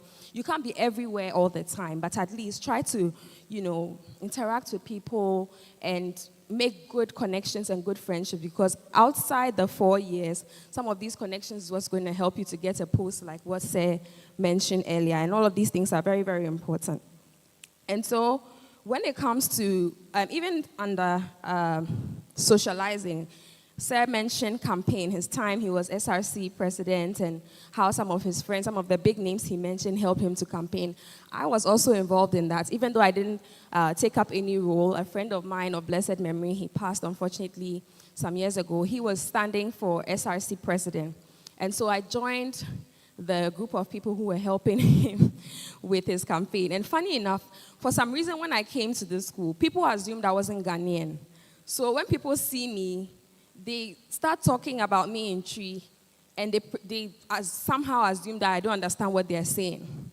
So that was one of the tricks that helped. So when we go for campaign, I'll start speaking English, and then they'll start, hey, now get away, this, that, and I'll be quiet. I'll just speak all the English, and then when I'm leaving, and I'll speak some tree and boozle them, and they're like, what's a tree? I'm like, yes. So that was how information got around campus that the girl is actually Ghanaian. And I got to meet a lot of people through that campaign time, because we would go from Africa Hall to Queen's Hall. We'll go to the hostels, off campus and on campus. We're meeting people. And through that process, even though the person didn't win, I realized along the line that he wasn't going to win. So I pulled back a little bit. But I used that experience to also build some friendships, to learn about the space, what it's like to involve yourself in student politics, what it entails, and all of those things. And that was a stepping stone for me. In many areas, and I've learned a lot from that as well. So these are all very, very important things and lessons that I, picked from campus and I'm working with in my life now. And another thing I also wanted to mention, aside creating lasting friendships, is also exploring your talents and exploring other hidden parts of you that you may otherwise not have yet discovered. So in my second year here, I'd started a business, and it was very interesting. I used to make shoes and bags from local fabric. And so it started off with me making them and wearing them, and people would say, oh, this is really nice, this looks nice, where did you get it from? And I'll say, oh, I can make it for you. And then I'll do that. And over time, people got to know me through that business. And so I always had a big bag of Ghana Must Go of stuff in my car. So when you see me right now and you say, I can look at your shoe and say you are size 43, I'll take it out for you right now. And the way I'll market it, you buy it. So I always had, stuff in my car. And that taught me a different part of myself that I didn't know. So even when my friends and my parents found out I was doing that business, they were surprised. They didn't know me to be a marketer or a business lady or a businesswoman. And the business got so big that I had to even start to employ some of my colleagues, and then they would get a cut of every sale. So I had agents in all the halls, not all of them, but I had agents in some of the major halls and then the hostels. I even had a stand at Golden Tulip. So I used to supply them. There was a store in there where I used to go and supply them every week. And that really helped me financially. Aside my pocket money, I always had money on me. And I was able to start certain projects that I have now from that time as a student, because I realized that it was a lucrative business. Whenever there's rapport, I'll go and get a stand. Sometimes Pent Hall week, I'll go to Accra and I would get some students from there, pay them, and then they will man my stand for me. And that really helped me. So you don't really have to wait till after the 4 years before you start looking at business ideas, business ventures to, involve yourself in. You can start from now. If you have a talent, obviously it's not supposed to eat into your academic time, because school time is school time. You don't have to compromise on that, but you can strike a balance. If there's a way that you can get people to help you, is the way you can plan your time, just so that you're able to nurture that talent and you don't let it die. That's also very, very helpful. And I think that all of these things help to shape who I am today. So a lot of the things that I actually wrote down to say have been mentioned before, and I don't want to bore you with that.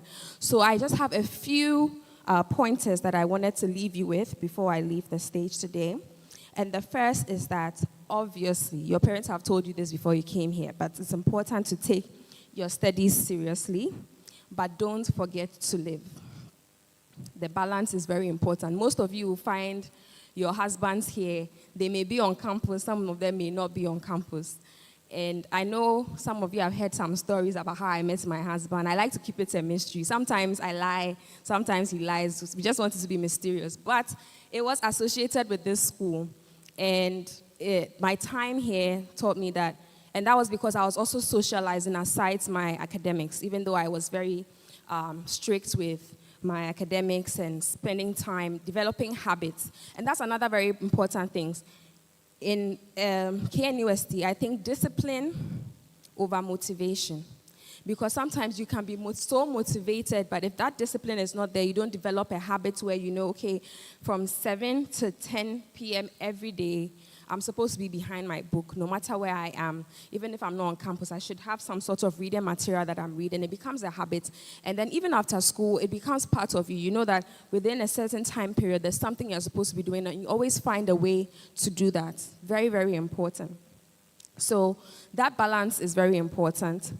Secondly, habits. Build the habits very early. Now that you've come here, it looks like, oh, you have time.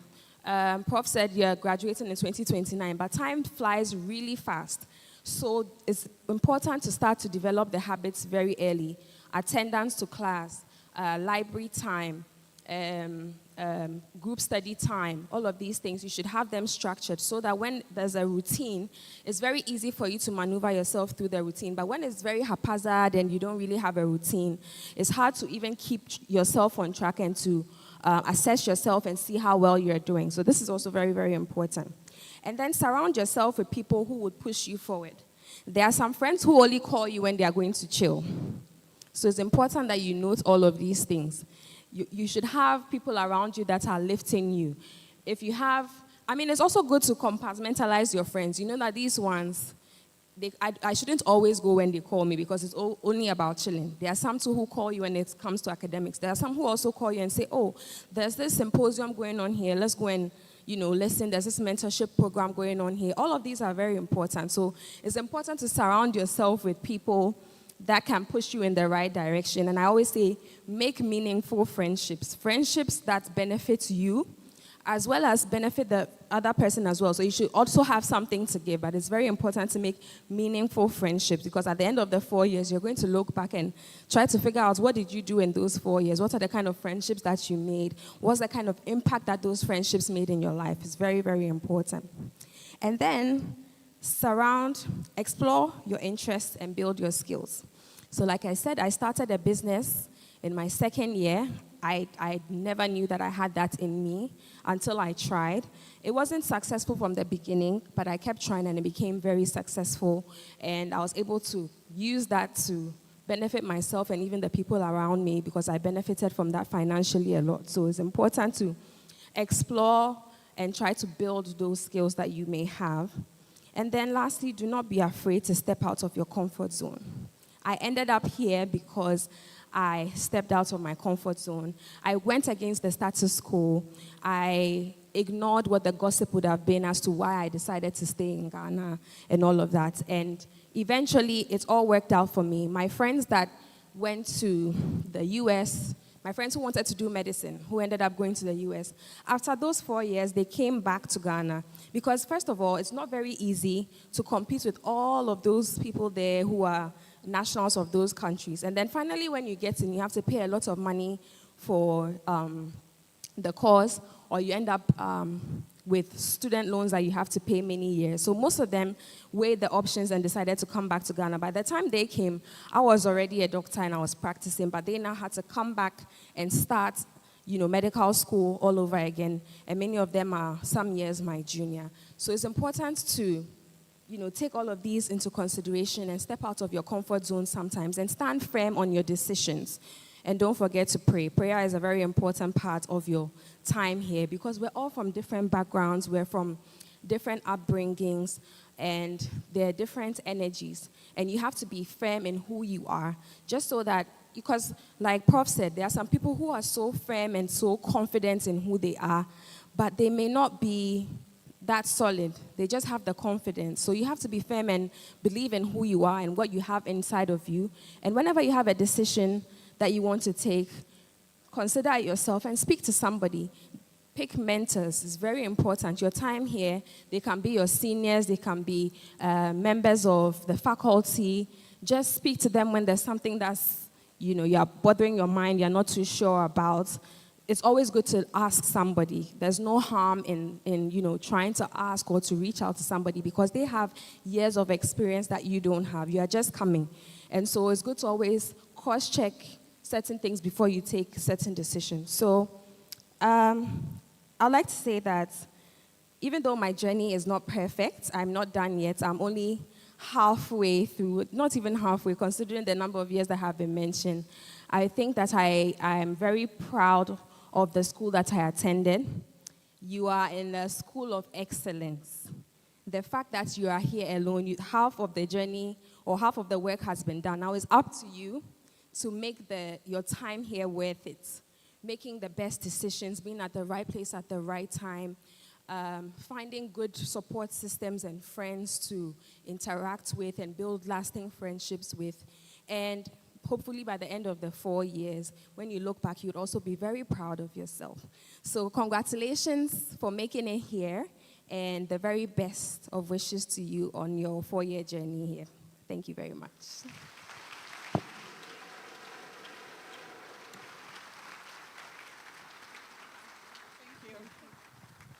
Please appreciate her. That was very powerful. Find balance, find a mentor. I think that's what I'm taking home, and I hope you do same too. Right, so we are gradually getting to the crust of the event where we give you the opportunity to ask questions. So they will be seated here, and you come forward and ask them exactly what you want to know from them, from all the stories. And please, this is not your cue to leave. We are not done. There are much more packages coming, and so please take and stay. At this point, we take 1 or 2 interludes from University Choir, and we prepare the stage for our speakers to come for the interactive session. Please appreciate University Choir as they come.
And I was expecting you to be dancing. Are we tired? Oh, I heard no. Yes, I'm sure I heard right. Okay, so at this point, like I promised earlier, this is the part where we ask questions. This is where we ask questions and we get them answering. And so we will call them one after the other to take their seats. And so I hope at this stage your questions are ready. Right, so without wasting any more time, you would call Professor Linda Aurelia Ofori to come upstage. Please appreciate her as she comes.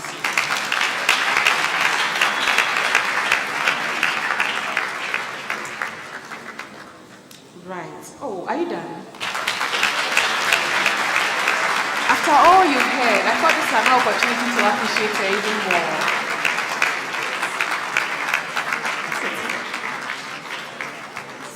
Thank you, Professor. Right, with a round of applause once again, let's welcome Honorable Kwame Sarah Mensah.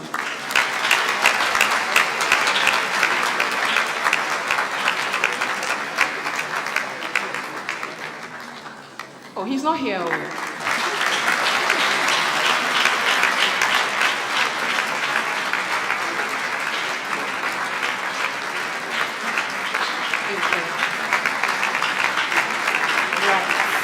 I like what you are doing. Please speak up. Okay. Now, please come here. Thank you. And lastly, we have Dr. Louisa Satakla. Please appreciate her also. The agenda woman. If you are a first year, you don't know what agenda is. After here, find out. You will know. Please appreciate her. Right. Okay. Please, you're welcome. And thank you so much for the wonderful deliveries you gave us earlier. I enjoyed it personally, and I know they also did. And at this point, you know, when I got to know that this event was coming up, I actually took a survey. I asked a couple of people, especially the first years, that if they were given the chance to ask a question, what would be the first one they would ask? And most of them told me that they would want to find out, when you came here, what was your very first challenge and how did you fix it? When you came to KNUST, was it like your room? What was it? They want to know your challenges when you were here and how you fixed it. So, Prof, you take the lead. Hello. Okay. So for me, when I came to KNUST, I was non-resident. Okay.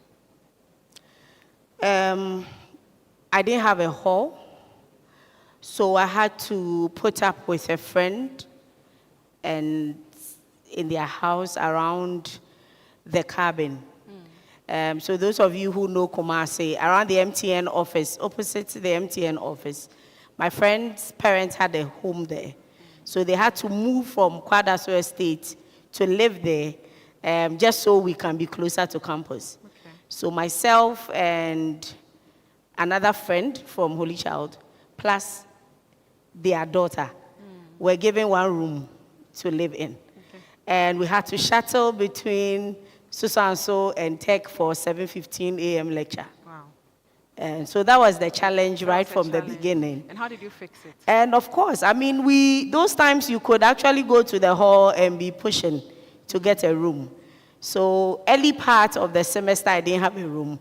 But later on in the semester, I got a room in Queen's Hall, Queen Elizabeth II. So I'm a royal, actually. Oh, okay. And then when I got a room in Queen's, I was in a studio.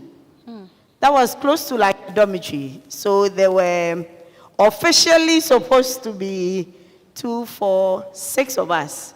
But there were actually like 11. Wow. Because everybody in the room had a picture but myself. You cook, you come back and they are eating the food.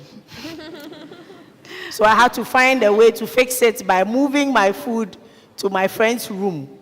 When you come back from lecture and she's not back, you have to find something else to eat. So those were the early challenges I had, but I got them fixed, of course, just by speaking up to people. Right. And so for those of us who didn't get accommodation on campus, there's still hope for you.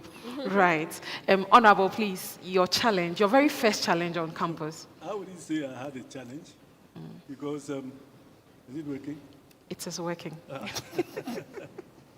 Because we came in soon after the overthrow of Kwame Nkrumah. And you know that during his time, KNUST especially, you know that was the helipad, where you have the, what do you call it? The lawn. No, behind the library, the students. The Royal Parade. Yeah, it was the helipad. That's where the helicopter will land. And the Vice Chancellor's office was Republic Hall, top there. Yeah. The administration block wasn't built, you know. And just to come and pick him to the castle, because he had a very close relationship with Nkrumah. And whatever he wanted, you tell him, and immediately you get it, come back and start implementing. So during our time, things were just moving like whatever. Like I told you, I had 8 rooms to select from. But then, after 66, after the coup in 1970 or whatever, Buzia's era, he decided to introduce that, you know, there was an engineering crisis over here, engineering faculty. It was closed down. Okay. Because the lecturers wanted differentials in salary. And Buzia said, if you are a lecturer, you are a lecturer. Basic, everybody. So he wouldn't. So a number of them resigned from the university and joined the industry and whatever. So at the end of the day, you realize that they had to bring in, they had special courses to run for the students and brought in lecturers, some from outside the country and whatever, before they could do the academic work. Then I guess your stay was really smooth. I mean, I guess your stay was really smooth because your class, you were just 14. When they wanted to abolish the student loan.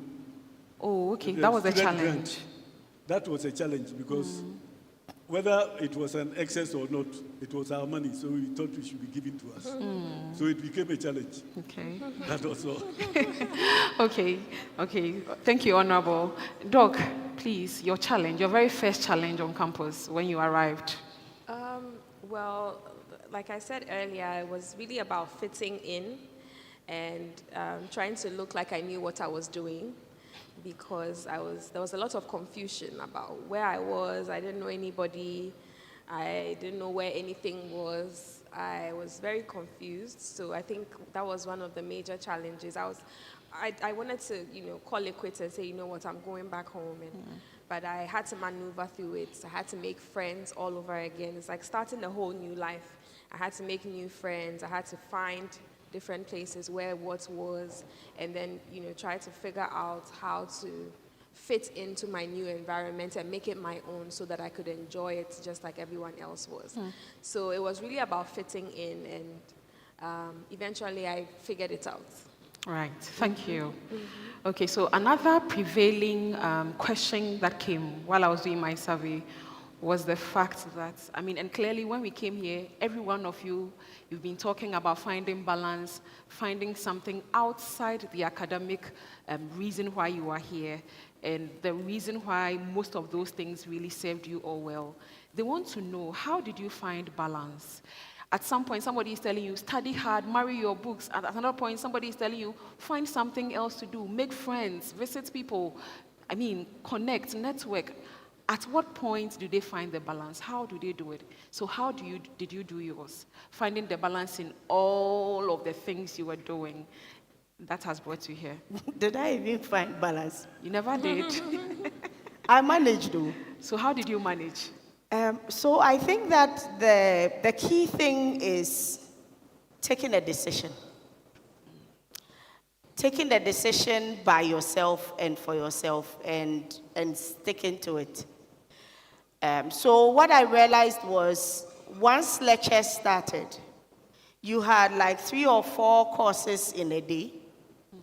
And everybody, in those times, it was not PowerPoint presentation. They actually dictated the notes. You could actually write 3 foolscap sheets notes. In fact, we had one lecturer who would come to class and start dictating the notes.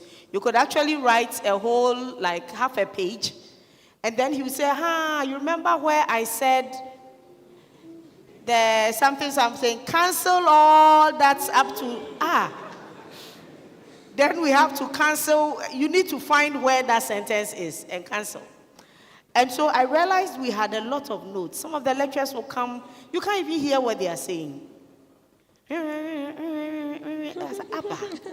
And it's in the afternoon. So you have written so much, and you don't have any time to cover it. The next day, you have another class. And so it's piling up. If you are not careful, you realize by mid-semester, you have virgin notes, you haven't de-virginized. When are you going to de-virginize all these notes and grasp it into your head before exam? So I took a decision that after every day, not every lecture, at the end of every day, I will spend a few hours up here in the foyer. Okay. So you climb outside, there's a space that overlooks the lawn. I saw some tables there, so I had a friend in my class. We'll come and sit there, make sure we read over all the notes that we have written for the day. If you had portals, I pick up someone's notes to fill it. There were some people in class that were very serious. They will write everything, they will miss. So you take 2 people, you are sure you get the gaps to fill. And then I'll sit here with my highlighter or my pen, deepen every salient important thing in that notes. And anytime I open the notes, I was satisfied that at least I've read it before. Right. And then I remember. So I like to pen it much more and read it after every day. If I miss one day, that would mean I have 8 pages to read, and that would be too much. So that was our decision. And I had this friend who became my consistent partner, Angela. And Angela would always say, Linda, let's go. So we go and hide there. We're all in Queens. We'll finish reading, covering all that we've done before we go to the room. Right. Even if I don't learn that night, I know at least I've read over and I'm prepared for the next lecture. That is one strategy that helped. Right. The other thing was also to ensure that you don't pile up things. So if I know there's a program coming up, I tried that, okay, I will not go for the program if I have not covered what I have to do. Right. I cover it. And then when I go to the program, I know that freedom. Right. Thank you, Prof. Right. So it was basically about being strategic. Strategic. Taking a decision, consistent. sticking to it, and being consistent. Right. Thank you, Prof. Honorable, right, I know your time was worse because there was no Google, there was no social media.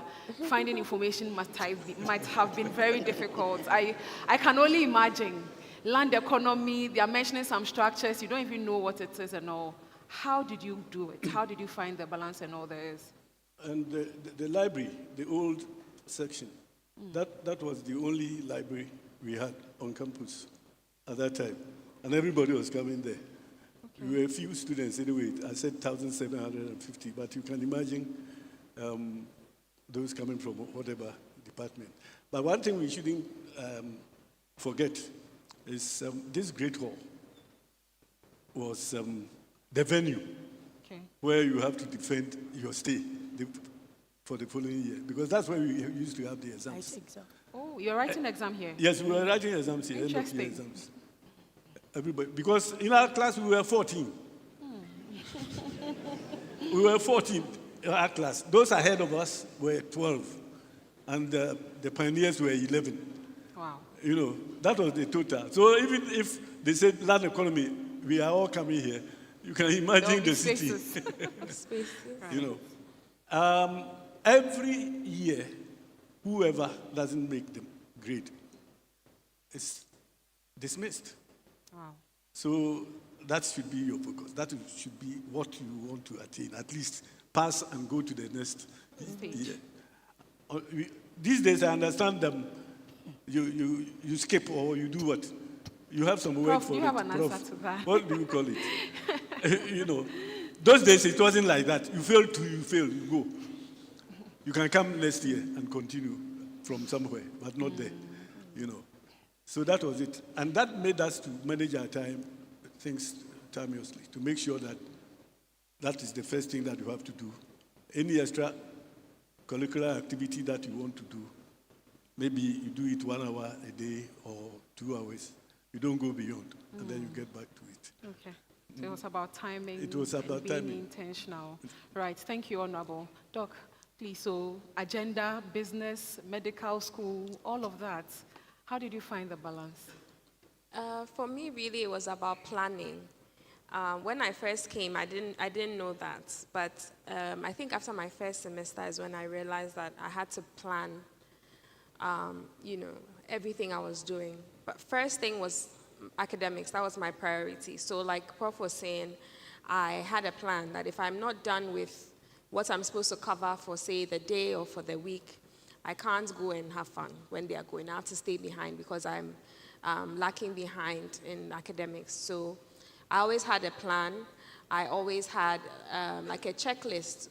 And that's till this day. It's something I learned in school here, and I still have that. Every single day I have a checklist or like a to-do list of things I must have completed by the end of the day. And I started that in first year, the second semester. I realized that in order to cover everything that I need to do, I have to write it down and then follow it. So that was something that was very helpful to me. And then following through and planning, and then making sure that, looking back, feedback is always very important. So you always look back at the semester. Where did I go wrong? What didn't go too well? And always using that feedback to move ahead. I think that was one of the ways I was able to strike that balance while I was on campus. Right. Thank you, Doc. Thank you so much. So before they come and ask their questions also, the very last question I have is that during your time, if you were given the chance to go for an orientation like this, what is that one thing you would have loved to be told? Can you tell us? I hope I'm not putting you on the spot. This one is on the spot. Oh, I don't think so. I wasn't expecting this one. When you were saying my last one, I was just wondering, what's the question? Oh, no, I don't think I've put it on that. Like, what is the last thing, maybe in other words, the last thing you want to tell us? That very important thing you want us to take home. The key thing I would want them to know, or all freshmen here to carry with them, is that you need to pace yourself. Okay. Move at your pace. Don't look at someone's pace. You might have a strong pace. You might have short steps, but you are consistent with the short step, you still get there. Right. Yeah. Someone will stride, you will still get there. So you have tortoise, you have the hare, you have the horses. Some will gallop, they will get there. But when you are slow but sure, you will still get there. So pace yourself and don't be in competition with anybody. You need to understand that you work best in a team than trying to be by yourself. In secondary school, you want to be first. In the university, nobody is first. Except, of course, there's always a valedictorian. There's just one person among the whole lot. So you have 500 people in the class, there can only be one person.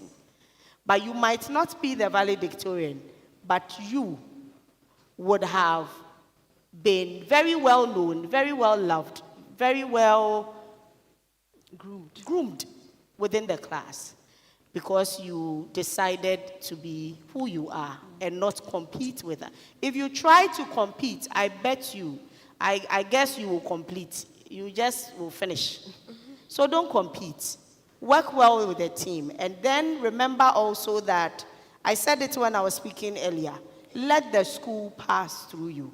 Those are words I picked from my secondary school days. There are a lot of things that happen in this school. There are traditions in the school. There is a spirit of KNUST. Let it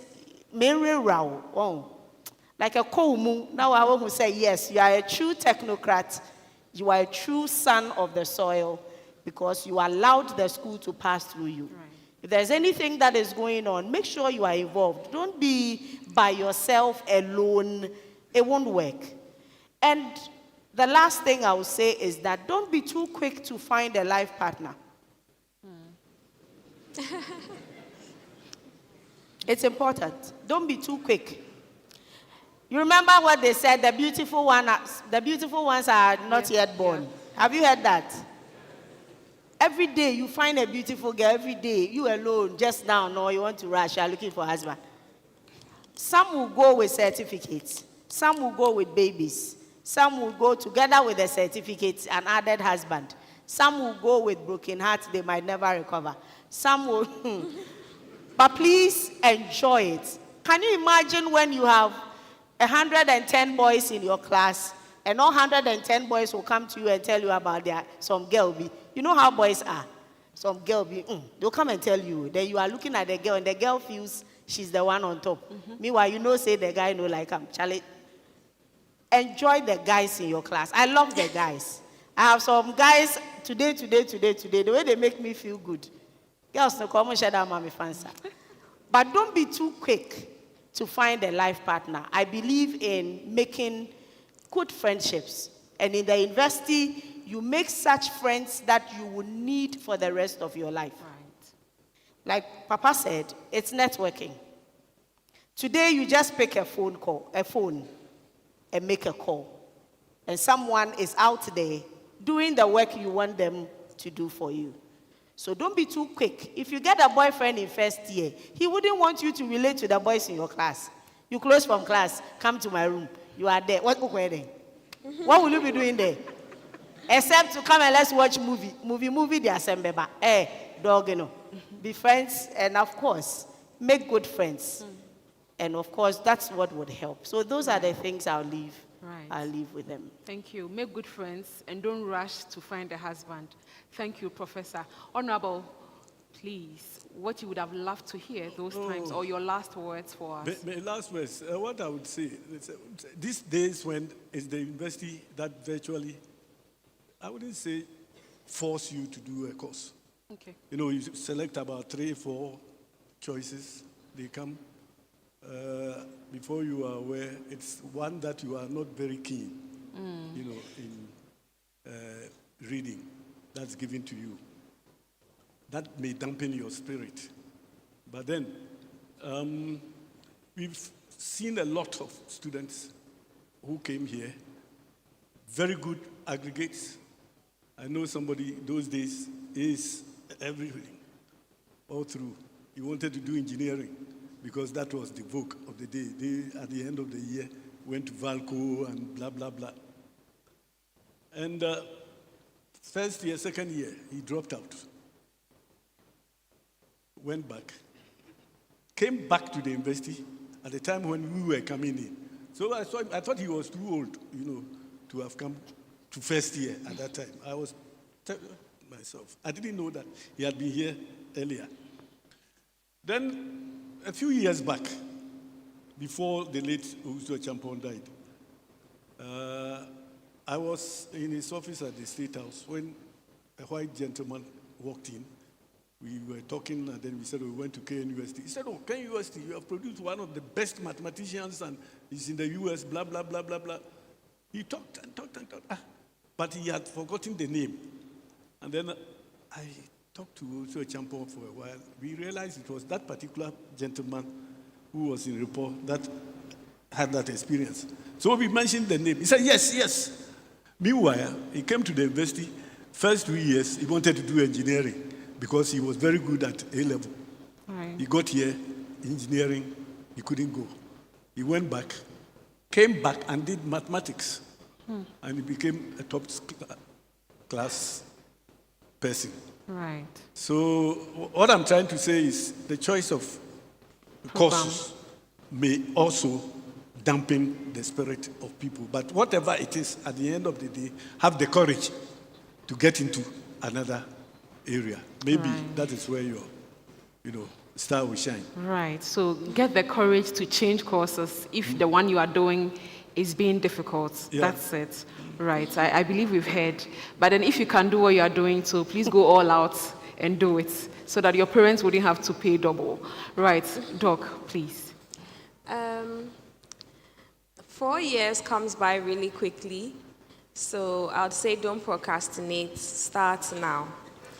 Because it always looks like there's a lot of time, school has just reopened, oh, this week we are not doing anything, it's just introduction to the courses, oh, it's just 1 week. Before you know it, it's mid-semester, and there's half of your notes you haven't touched. And so I'd say don't procrastinate, start from day one. And like Prof said, let the spirit of KNUST engulf you, that spirit of excellence, because that is what is going to guide you on after uni, after you leave the school. That spirit of excellence and always wanting to be the best is something that is natural here. And when you are one with that spirit, it follows you everywhere that you go. So make sure that you embody it and you live it in everything that you do here. Right. Thank you so much, Doc. Please give them a round of applause for yet another powerful session. So it is at this stage that you get to ask questions too. And so please, if you have a question, kindly walk up here. There are going to be microphones. Can you please set up the microphones, one here and one there? So please, if you have a question, kindly come forward. We form the queue. You ask and it's answered. Right, I see one person here. So if you're coming from the side of the auditorium, please form the queue in the aisle over there. And then this side also continues from here.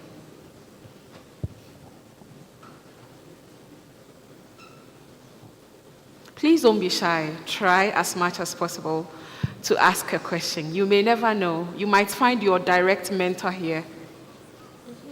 Okay, I believe the queue will continue growing as we go. And so the gentleman, the very first one. So please, you mention your name, the program you are reading, and your year. Of course, not everybody here is a first year, so your year, the program you are reading, and your name, and you go ahead. You can go ahead. So my name is Ephraim Goodluck Brown, and I'm a first year student, and I'm reading Geography and Rural Development. So my question is to our father, Kwame Sarah, that at that time where he was the SRC president, even though the number wasn't huge as this, how could he balance leadership position with still his academics and still as a sports advocate at that time? How could he balance all those three things together and still succeeded through education, became even a minister of youth and sports, and sitting here today? Right. Thank you. Thank you. So once again, to balance. Balance. Yes, how you balance being an SRC president, a hockey team player, everything at all of them, all the things you did on campus. It was in me to be whatever I was doing. So the first and foremost, you should have to develop an interest. If you don't have any interest in sports, you are not a sports person. But if you are interested in sports and you are a sports person, Even if you get 30 minutes, it's enough for you. So at the end of the day, it's trying to balance your time. If it's time for lectures, it's lectures. If it's time for lunch, it's lunch. If it's time for whatever event after that, you go ahead. But then you make sure that every time is apportioned and you go strictly by that. Right. Thank you, you very Honorable. Brown, I hope you answered. Yes, please. Okay, so what we are going to do now is we take about 5 questions and then they will answer after. Right, so please, no, from here until here. My lady, please, your name, your program, and the question. Good evening to all the leaders of KNUST, well-honored Please guests. speak up, we cannot hear you. Well-honored guests, good evening. My name is Ahinkra Kendra, reading Business Admin, Marketing and International Business. I would like to ask my question all in one. I mean, seeing all these amazing personalities, seeing their lives, how they've navigated all through their years, can see a decade ago of being in a place, an institution like this, that's KNUST, 20 years, 40 years ago, and reading their lives, listening to them, you understand that, okay, they were here, they did all they were able to do to get them where they are right now. But this is a situation or a point we find ourselves as young as I am here right now. Around us, there are lots of insecurities, there are lots of questions, there are lots of doubts that can come through. But how can I use a life experience of 40 years ago, 20 years ago, and a decade ago to move right here as I'm standing today for a better tomorrow as where they are seated right now? Thank you. Thank you, Petra. Thank you. Right, so you can take your seat. I think you take that. You remember, right? Right, so please. Thank you. My name is Bartholomew Konda, and I'm a first-year statistics student. Please, we didn't get your name. My name is Bartholomew Konda. Right. I'm a first-year statistics student. And I have 2 questions to ask. I don't know if I'm allowed to ask it. Go ahead. The first question is to all the speakers that we have here. And is, if you were stripped of your name, networks, titles, and social capital, and you return to this campus today as an unknown fresh student, what exact strategy would you use, step by step, to build influence, opportunity, and relevance within your 4 years? And the second question is, in Ghana and Africa more broadly, we constantly tell young people to network. At what point does excessive reliance on connections become a quiet admission that our systems do not reward competence? And how should a serious student navigate that moral and practical contradiction? That's like a thesis kind of question. Thank you, Bartholomew. I think we would want to answer them now, plus what Petra asked, before we move on. If not, you will forget. And so, Prof, which one are you starting with? So I want to take Petra's own. Okay. So I guess what she's saying is that we are of a different generation. They are of a different generation. So I don't even know which one. Are you generation what? Z? Or what? Z. Gen Z. Gen Z. So you are the social media generation. AI. Everything is by a click of a button. Everything is fast, fast, fast. So I guess we are also of different generations. Right. And if you are looking at stories, issues, challenges, and how we maneuvered them, we are not saying our experiences will be exactly your experience, but we are giving you ours and how we managed for you to understand that what you would face might not be too different from ours. The Bible is so old, but till today or till now, we still rely on the Bible as our guide every blessed day, of every situation. What is in the Bible? I never met Paul. I never met James. I don't even know who he is and how he looks like. But I know that when I rely on the promises of the word, every day I meet issues, I'm confronted by issues. I base on the support of old, and then I'm able to achieve it. And then I get my story. All we are doing for you today is to tell you how we maneuvered, so you know that if they were able to do it, you are no different. You can also make it. And so that is all I'm saying. Your generation is different. You are confronting issues differently. But that is not to say that the issues are not the same. If you meet a guy, I don't know why I like using boys and girls, because I know it excites you. If you meet a guy that loves you, I love you has not changed since the days of Adam. Has it changed? No. No, broken heart hasn't changed. The formula doesn't change. But as for yours, it's even more dangerous because you have social media and you are using social media to snap and streak. You call it streaking, eh? Yes, please. Okay, I'm using your terms. You streak. You are doing this, and before you know it, it's gone. You can't undo. In my days, there was no streaking. For you to see me, you have to come to me and see me. But you are seen before you are seen. And then you can't say, seen, come back, picture, come back. It is gone, and it's gone. So take ours and use ours as a yardstick so that when you face similar situations, you can draw strength from ours and use it. Right. Thank you, Professor. Right. Honorable, please, would you want to take Bartholomew's question where he said... No, I just wanted to add something. Yes, please. The issues we talked about, mainly networking, for instance. I used sports, as my basic this thing.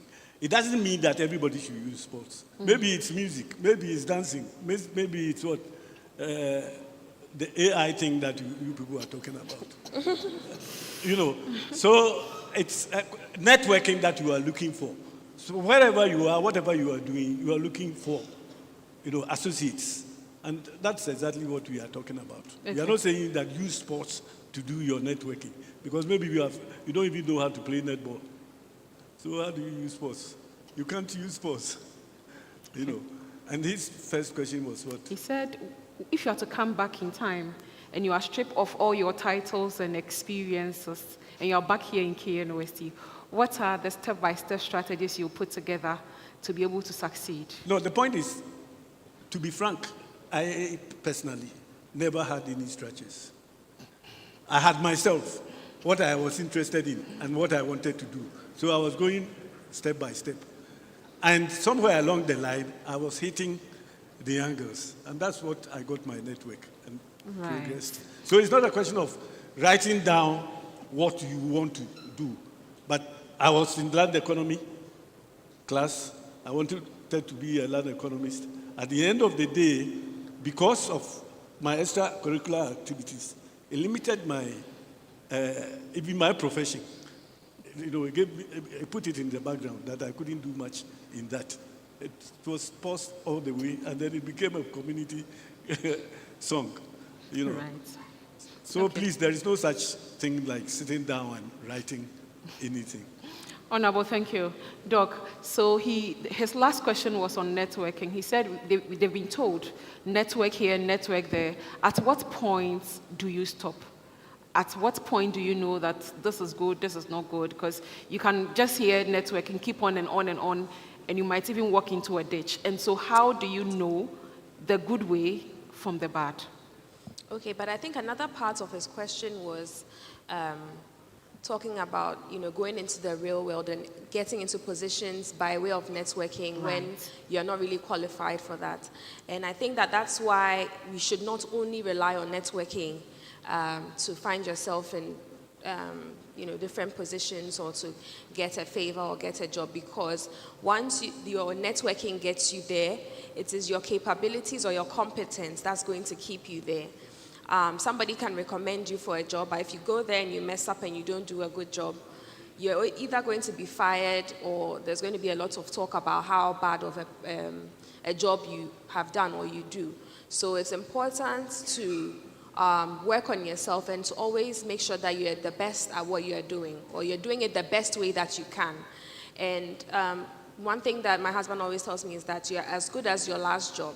And that's something that has stuck with me. So in everything you're doing, just make sure you're doing it really well so that you can be recommended by another person. Because from what Honorable mentioned, it wasn't just by being introduced by people to positions. He even left the country and went away, and he was called back even though he had resigned. That's because he did such a great job that they couldn't do it without him. He was the man for the job. So I think that it's important to build on your competence, no matter where you find yourself, no matter the job that's given to you, and especially when you're in training. That's like one of the best times that you can absorb and learn everything that you can. Take in mentors. That's one of the things I spoke about earlier. Is sometimes you are not going to learn it in the classroom, but you're going to learn from mentors. You're going to learn a few skills here and there, especially those of you who are in the medical field.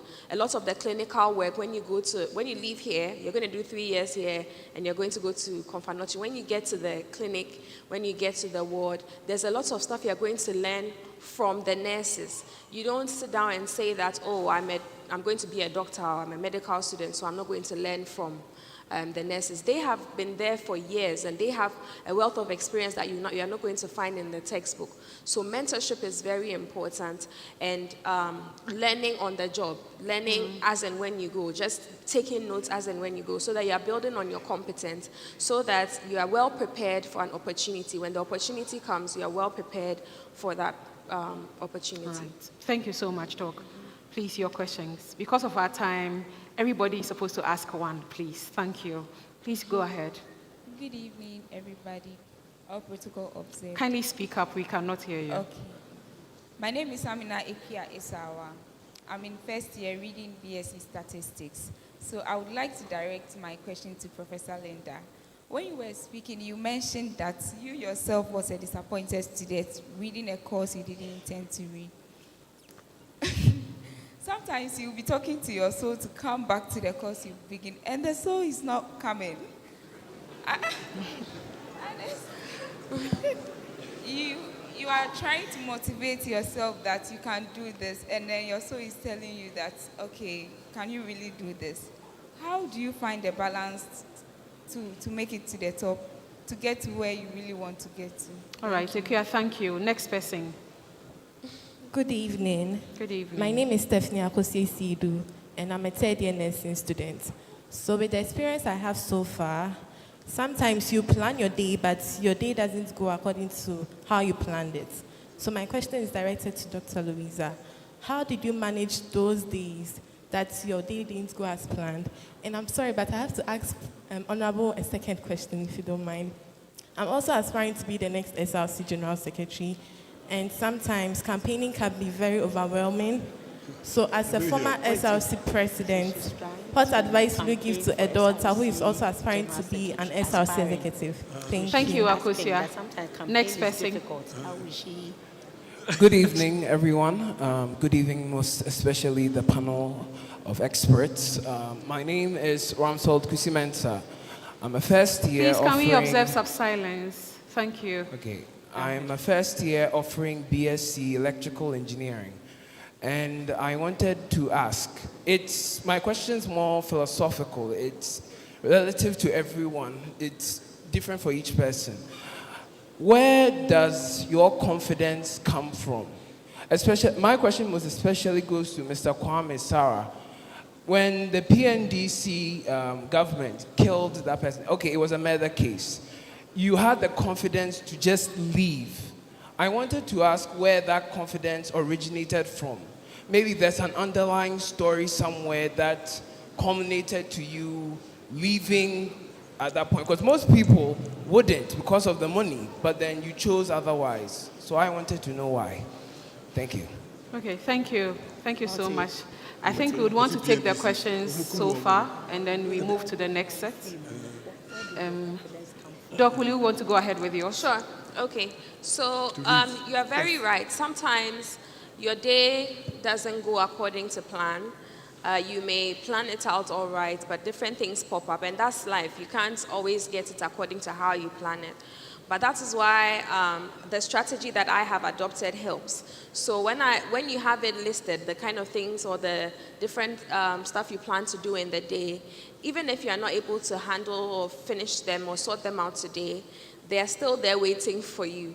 And that's the beauty of it. You don't have to find time in the next day or try to make up in the weekend, and then make sure that you exhaust that list before you move on. So it's important to always document. And you mentioned you're a nursing student. You realize very quickly that in our space or in our profession, documentation is very important. So it's good to start like this by always documenting what you have to do. And then when you have successfully done it, you can, cross it out and then move on to the next, because your day can't always go according to how you plan it. All right, thank you, Doc. Honorable, Yeah. so the lady who asked that also said that she wants a position, so she wants you to help her. How did you manage campaigning, hockey, and all that? No, in my case, I told you somewhere along the line that my activities made me popular on campus. So it was some of the students who came to me to convince me to contest as SRC president. So the table was already set for me, So I don't know the level she is now in terms of popularity on campus. Because if you are not popular on campus, you can't win across the board. All right, thank you, Honorable. But there was this other question, PNDC question. Yes. That why the confidence that I had. If you are in government, you don't have to listen to presidential advisors or the security alone. Put your ears on the ground. Listen to people in the street. Talk to people. Listen to them, because they will tell you exactly what is going on. The others are all polished. I remember we had some crisis on campus. A professor's wife slapped a student at the university hospital, and there was a crisis. The university was closed down. I was, at that time, SRC president. At 1 a.m., military personnel came to my room. They said I was wanted in Accra. I said, I won't go. 1 a.m., you pick me, you get out there, and I'm no more. So wait, I will tell the vice chancellor and come later on in the day. So I went eventually to Accra. When we got to Accra, Kutu Echampong at that time was the head of state. He was sitting down there, I was here, all the commissioners were there. And I had 1 or 2 SRC members with me. But I was sitting with Kutu in the sofa, 3:30. Then Kutu said, the information I have, that you come from Brong Ahafo region, and because Buzia has been overthrown, that is why you are causing that mess at the university campus. This is what the security people had gone to tell you, and this is what the government believed. I hope you get my point. Meanwhile, I am an Nkrumahist. I'm not a Buziaist. I'm an Nkrumahist. So if you tell me that it's because of Buzia that, because I come from Brong and Buzia is from Brong, that's why there's confusion on the campus, it means your security are not doing their work. I hope you get it. Meanwhile, related to the PNDC era, I believe you yourself, you have your own conscience. Whatever you are doing, if something is bad, it's bad. Throughout the country, everybody felt, virtually everybody, I wouldn't say everybody, virtually everybody felt that the government was involved. So I had a public deba in Sunyani. At that time, more than 5,000 people. Then I announced that the very day that a committee of inquiry mentions the government or any member of government being involved in the murders, I will be the first person to resign. That was a public statement I made. So the very day before the committee, it was established that Amate Kwe, PNDC member, was involved, I resigned. So it was my conscience, my heart, and everybody. So if a decision is got to be taken, it's got to be taken. Right. So you trust your conscience and take your decisions. Yeah. Thank you, Honorable. Doc, please, yours. So your spirit has refused to join your body. But you are a threefold being. Oh. If your spirit is lost, it means you are lost yourself. But I know there's one thing in the Bible that says that whatever you find your hands doing, do it and do it very well. Yes, you didn't want to read statistics, but you selected it as one of the options. The university has been magnanimous that instead of making you stay home for 1 year, the university offered you to read one of your own options. You might not want to read statistics, but that is what you have to do. You have accepted to read it. My dear, ask your soul, because you should be able to control your soul. Tell your soul that, my soul, come and join me here. Let us read statistics and read it well. Get a good grade, a good WA, not CWA. Okay, at the end of the year, it will be CWA. Get a good CWA. You can try again to get what you really want next year. But don't let it be that because you failed statistics, you left. That will not be a good one. So please, it is you and yourself, just like Mr. Sarah Mensah said, this is me, myself, and I. Take that bold decision and step. Read it, do it, and do it well. Maybe you can transfer to the other program, or maybe you can reapply next year and get it. Better still, maybe that is what the Lord has planned for you. They said many are the plans of a man, but it's the Lord's own that will come to pass. So you think you have to be something else. The Lord knows the path he has churned for you. So start it, and you never know. Medical school or no medical school, today I sit with medical doctors and I speak, and sometimes someone is asking, well, doctor, I'm a medical doctor, and I'm see they a book. All right, thank you, Prof. Please. I'm Princess Amponsa, reading BA French and Francophone Studies. Wow. My question is that you would please advise me on when to pause in the course of climbing the academic ladder for marriage as a woman. Thank you. Thank you, Princess. I like your question. Good timing. Please. When is the time? When to pause? I think Doc will answer this married. particular question. In the academic Go ladder, ahead. get married. Please, Ejay Erica Bedu, a first-year student reading BA in Media and Communication Studies. Please, my question is about socialization. I'm a person who easily connects with people. I like to socialize, make friends. Back in my SHS, church, wherever I am. But ever since I stepped my foot to this school, it's been a week, I really find it difficult to, socialize with people. And if I'll come to you, talk to you, maybe I want to use your phone to take snap, especially the guys, because What's your question? I didn't even hear. so that's the only way for me to, socialize. Or maybe if I'll talk to you, it's about food or direction or snap. And sometimes I'll be like, everybody is talking about socialization. Why? I ask my confuse me who they mean here. So please, can you help me to know how to socialize well on this campus? Thank you. Thank you, Erica. Thank you. Please make the questions short so that we will be out of here. Please, my name is Dugba Joseph Kwabena, a first-year student reading BA Communication Design.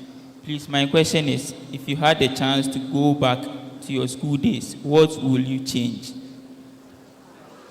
Thank you. Last person, please. My name is Abdulladou Ali, a third-year media and communication student. My questions are two, but very short and brief. My first question goes to Dr. Kwame Sarah Mensah. And I think it was asked and you answered it, but I want to ask in a different way. I wanted to ask whether what motivated you to resign on that very day that the assassination of the three High Court judges took place. what motivated you to I think that resign? question has been answered, Yes, so the next but one. the next one is, after you've been resigning, currently, people are even fighting for 6 positions in politics. So what are your advice to give to current politicians who are there and they may hear that things are not going well, but they don't have that kind of confidence to resign? And the second question goes to Dr. Louisa. Dr. Louisa, you are now a role model to many of the students, especially the ladies and some of we the guys. When you were in school, who were you looking up to? Who was your role model? Thank you very much for the time. Thank you so much. So the rest of us, please, if you have any question, you can write it down or you can comment on the YouTube live. We will answer. Thank you. Prof, your question. Oh, was there a particular question? There wasn't, but there was a general one. I hope you had, I wished you had one. Honorable, please. Yeah.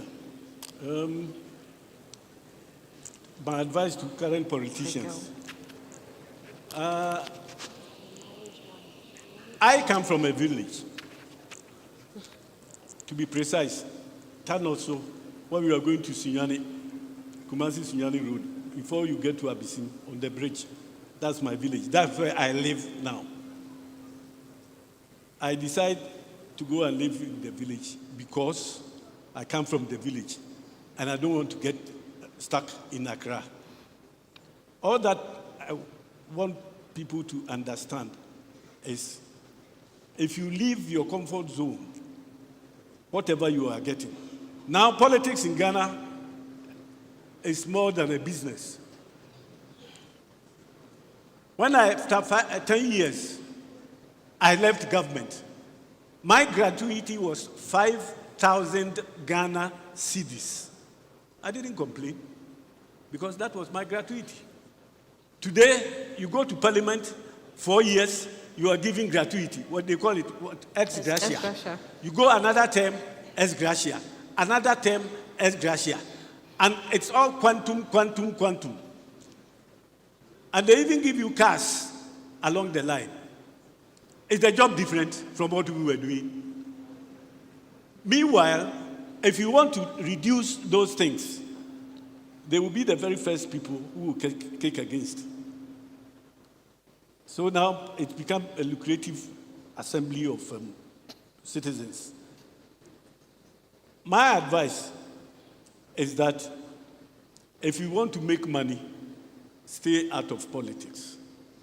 Politics should be a service to the community. You'll be paid all right, but that's not where you make money, so that at the end of the day, when they want you to account, you run away. All right. Because the day of reckoning will definitely come. All right. Whether they like it or not, it will come. So my advice is keep to whatever you have. And if they kick you out, you go back to your village. You are not going to die. There are people there. You go. Thank you, Honorable. Thank you so much, Prof. So the lady who wants to know at what point she's supposed to get married or get engaged, I think. At what point do you pause? You are yet to start and you are already thinking of when you want to pause. All right, so marriage is good, very good. When you marry the right person and you marry at the right time. Not because everybody around you is getting married and so you think you want to pause and get married. I would not say there is a particular point where you pause. It's a personal decision. As an individual, as a young man, as a young lady, you take that decision by yourself. If you are pressured in taking that decision, I bet you will end up singing "Adulthood is Come."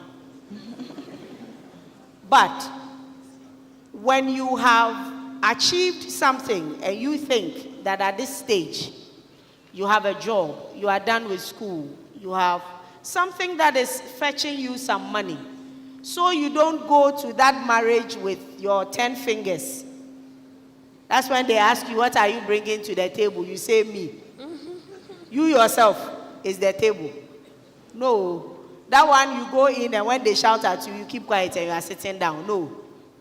Control something. a Proverbs 31 woman. That chapter is like a poem. It's like it never existed. But I bet you there are several Proverbs 31 women living around you. And I'm sure you can even say your mother is one. So you take a decision for yourself when you want to pause and continue. There is nothing like an end to education. You can continue to learn and learn. As a professor, I went back to school to get a master's degree after 4 babies. Did I pause? Pause is a break. You don't stop because you would want to get more knowledge. And depending on where you are going, you might want to be abreast with time. And so when you think you are ready, you can get married. But when you are married, does not mean you should stop school. At undergraduate level, some of my mates got married. I have a mate who gave birth the day before our last exam. She delivered at Tech Hospital. The next day, she did land economy too. The next day, she had her paper to write. She got up to go and write. She's a lawyer today after the land economy. There were others that got married after. There were some that gave birth when we were in school. Even back in secondary school, some gave birth. And later on, they went back to finish school. So as for marriage and that decision, it's personal. Take it when you think you are ready, emotionally ready. Right. Then you should be fine. Thank you, Prof. I think that answers Princess and all the others who have similar questions. The last one, Doc, the one that is struggling to socialize, what would you tell her? She said it's only been 1 week, and the most she does is to take someone's phone to do snap. I don't think you're too far from socializing. For you to take a stranger's phone and do a snap, you are pretty close. Maybe you are used to doing more than that. But this is a huge campus with a lot of people, so it takes time. And I think that you should also focus on where your interests are. So if you have an interest in church activities, so you find the denomination where you can worship and then involve yourself in church activities, if it's the choir or whatever it is. Just focus on areas that you have an interest and then try to socialize there. If you're trying to socialize with everybody and everything at the same time, you even get distracted. So it takes time. It's only been 1 week, so I don't think you're doing too badly. All right. Thank you so much, Doc. This is the point you give them a round of applause for their time and for giving us all there is we need as a starter pack to start KNUST on the right note. Please appreciate them as they take their seats. Thank you so much. Thank you. And please, you're not leaving because I think you would want to take pictures with them when we are done with everything. And so please take a stay. We are done literally. But at this point, we would want to take just one music interlude while we take this off. And then the next session, which is the last session, comes and we are out of here. So University Choir, please give us a song. Just one, please, I insist. And we want one we can dance with. Thank you so much. We've been sitting for so long. Thank you. Could have gone with that. No, it's a registrar. They have to prepare. So tell him.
give a round of applause to the university choir for all they've been doing for us this evening. I was expecting you to dance, but once again, I'm sure next time.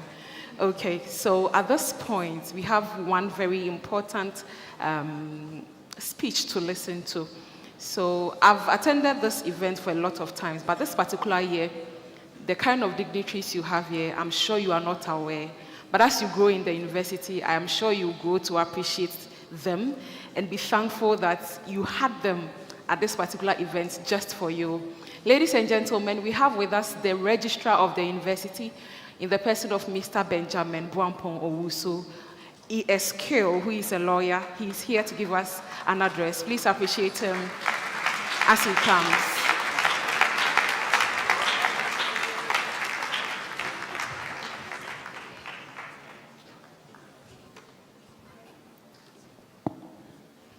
Good evening, boss. Thank you. Good evening. Listening to the speakers, it reminded me of the year 2002,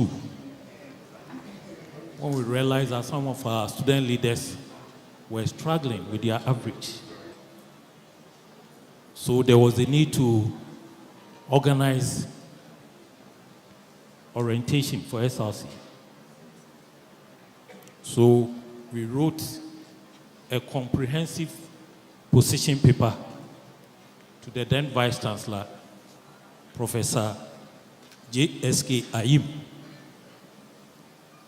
So that was the genesis of SRC orientation.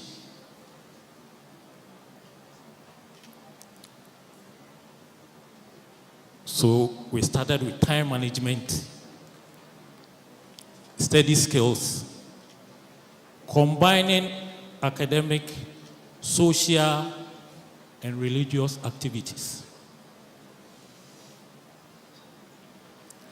So this evening I was really enjoying the discussion because it is going to help you a lot. Don't take it for granted. This engagement was planned by the Alumni and Advancement Office for you.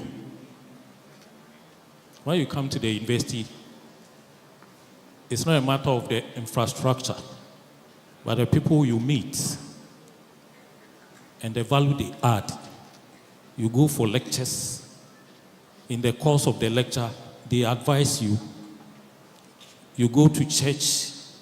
In the course of the church service, the message that comes also go a long way to speak volumes to you. Sometimes you attend social gatherings on campus, and the very speakers from outside also come and then share their experiences with you. This alumni and student engagement is very important. Go and tell your colleagues about what you learned. In the course of their delivery, you can see that time management is key. So don't come and have fun throughout and then get all Fs and leave.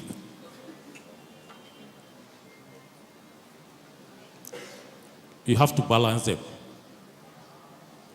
Let me share a short experience with you.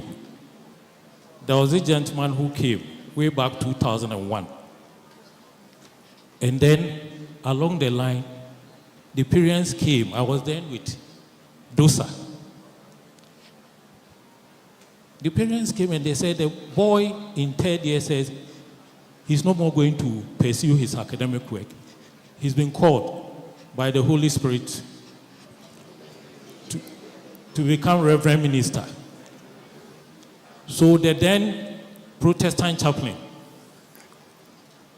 Reverend Dr. Ifabibio, had to come in. Then Dr. Ifabibio asked, didn't you pray that God should grant you the opportunity to get admission? He said, yes. Then said, then God doesn't change his mind like that. So you try and finish. Because now there are so many reverend ministers who are even professors. So you finish your program. After 2-3 years, we met this gentleman in a nice suit. Then we called him. Where are you now? He said, I'm at Barclays Bank. He said, didn't you go for the ministry? So all that I want to put across is that this program was organized for you, and it's going to be done every year. We are going to invite our alumni to come and share their experiences with you. When they come, pay attention, listen to them in good faith, and apply them in your academic life, and it will help you. I want to say thank you very much for being here, and on behalf of management, I want to thank you once again. Registrar, thank you so much, Registrar. You can do better. To have the Registrar of the whole university here with you at 9:30 p.m. is no joke. Appreciate him once again. That's a lot. Thank you so much, boss. We appreciate your presence for adding so much color to the event. We are taking another from... We are taking another remark on behalf of the Vice Chancellor, and to do that for us will be Professor Marian Asantoa in Kansan. Please appreciate her as she comes. And I hope you are taking note of all these people. You will need them, so please do take note of their names and all that. Thank you, Prof. The Registrar, Director of the School of Graduate Studies, Dean of IPO, student leaders here present, other faculty members here present, continuing students, my dear first-year students, I want to hear you. Give me some fans. Yesterday we were here together, so I'm happy to see you again.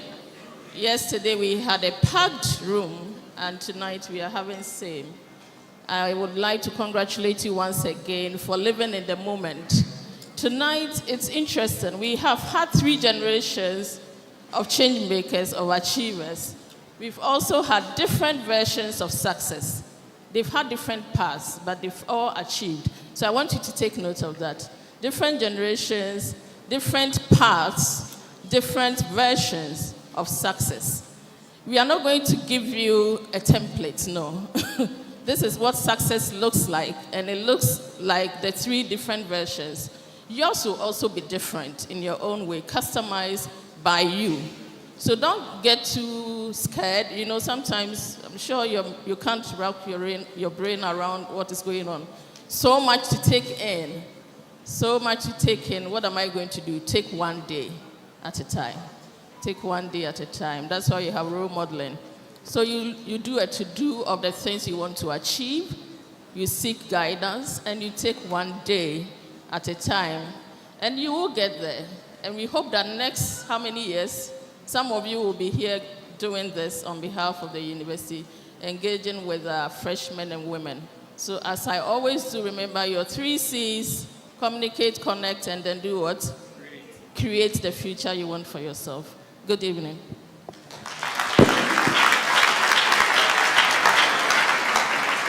Thank you, Professor. Thank you so much. So that is the Director of Student Affairs. Anything, any issue you have, she's the one you go to. Her office is at the commercial area. Look for her, and all your issues will be solved. Appreciate her once again. Okay, so like we said earlier, this is an alumni program, and so there's no way we are going to be here without hearing from the alumni. So the global alumni representative is here. Please appreciate him as he comes.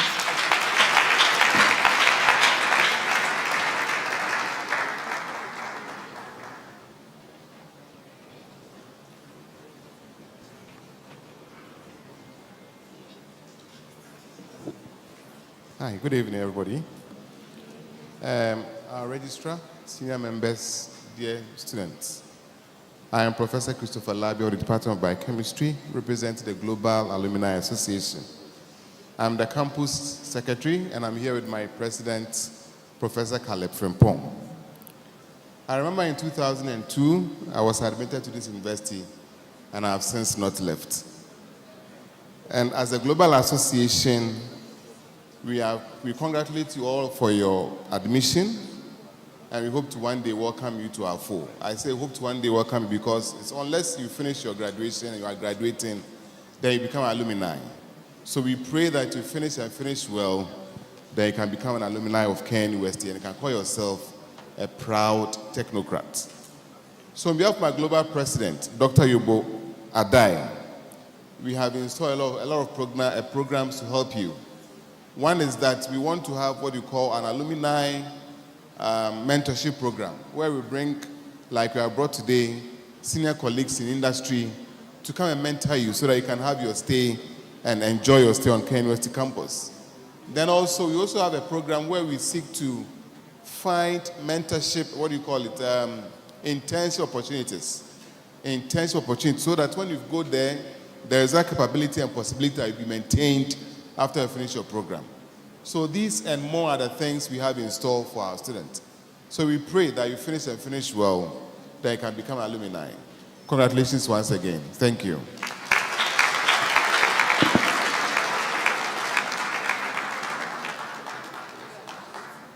And like you said, I hope we are learning so that one day we join the alumni fold. Thank you so much, Prof, for that. There are some few announcements I would want you to take note of. First of all, I'm sure you are worried how you are going to your hostel, especially those who are not on campus. Please, we have buses available for you around. So some will be going to Ayeduase, new site, Ayeduase proper, Kote, Dedua, wherever you are going to. Just have it in mind. Bomso, we have buses parked outside waiting for you because indeed we care for you. So please don't be scared. We will take it to where you are going to. Also, if you want to join the university choir, like everybody said, you have to find something to do aside the studies. And so university choir is one of the very beautiful, fine opportunities you can, venture into. One day, maybe they will tell you what they have and what their experiences have been. So if you want to join them, you can see them here. You can join, you can talk to any of them, and then they'll help you enroll. And then lastly, there's a self-paced course you are supposed to register for. The courses, Fundamentals of Online Learning, on there. So you can find it on the virtual classroom, which is myclass.knust.edu.gh. Kindly go there, register, and complete the course because you'll be given a certificate to that, even though it is not mandatory. But once you have it, it's really going to help you going forward. And so try and grab that opportunity as well. On that note, we'll call the graduate school president, the GRASAC president, to give us the closing remarks, and then we are out of here. Please appreciate him as he comes. Mr. Suleiman.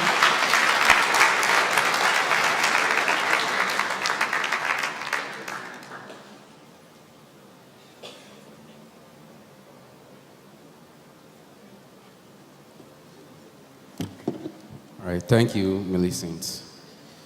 Good evening once again. I would like to appreciate our speakers and the organizers of this program. It's been very inspiring and motivating. And as a math student, I would say all the speakers at a point, whatever they said, had an intersection. Yes, they told us that you should be resilient, hardworking is very important as a student. Determination, and as we say, the beginning of wisdom is the fear of God. You need to pray as well. Time management, they've said a lot of things. And Mrs. Linda said, you need to change your strategy. When you form a study group and at the end of the writing your mid-sem exams and you realize that you didn't perform, then you need to form a new group. That's one of the strategies. One important thing we learned in social studies was self-identity. You need to know yourself, who you are. The moment you know that, then you are on the path to achieve whatever you want to achieve. It's very important. Our second speaker, Honorable Sarah Mensah, told us a lot. And in that, he advised, or whatever he was saying, was key to multitasking, doing several things at the same time. And it all boils down to time management. Our third speaker advised us as students, we need to think outside the box, have some soft skills that will start to generate some income for us. It helps you to to support yourself, not always calling home. Even from what she said, I could say that she was from a well-to-do home, but yet still she was trying to do something. Not because she was interested in the money that comes with it, but she was thinking how to add up to the knowledge that she's going to have. And I believe she's helping her husband with the branding. Thank you very much. So, on behalf of Grasa KNUST, we want to appreciate our freshers coming, and we advise that you take your studies serious and abide by the rules and regulations of the university. One day you also find yourself here and you have the title Professor. Thank you very much for being here.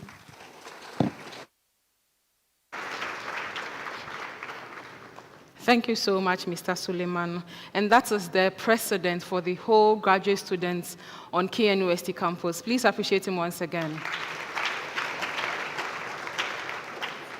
Okay, so on that note, we've come to an end. But before we go, I want to say a very big thank you on behalf of the committee that organized this event, on behalf of management and Alumni Global and everybody involved.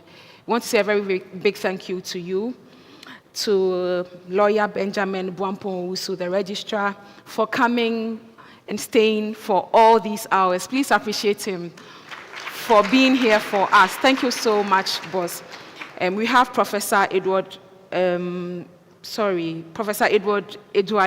Dean IPO. Thank you for being here all this while. Professor Emmanuel Akowa, Director E-Learning. Professor Michael Buensi, Director Graduate School. Professor Marian Nkansa. Professor Linda Aurelia Ofori. Of course, Honorable Kwame Sarah Mensah. Definitely. His Excellency, that is a very good correction, thank you. His Excellency Kwame Sarah Mensah, thank you so much for staying with us and for sharing your ideas. Dr. Satekla, thank you so much. The e-learning team, the UITS, alumni, everybody, University Choir, URO, who haven't I mentioned, the media team, thank you so much for sticking and staying. Tomorrow is Monday, and yet it's almost 10 p.m. and you are still here. Please give yourself a round of applause. Even you, the students, we thank you so much for making this event a success. And we are hoping that next year, when we are doing it for the people coming in, you will come back again to support us. And so on that note, I want to say thank you. And my name is Millicent Newton, and thank you for making my work very easy for me. At this point, we want to take photograph, and so we will start with our speakers and then the registrar. But before we do that, we need a closing prayer. And so Professor Aurelia, she's also an Osofmame. She didn't mention that, but I'm telling you, she'll give us the closing prayer. We take the photos and we are out of here. Please appreciate her as she comes.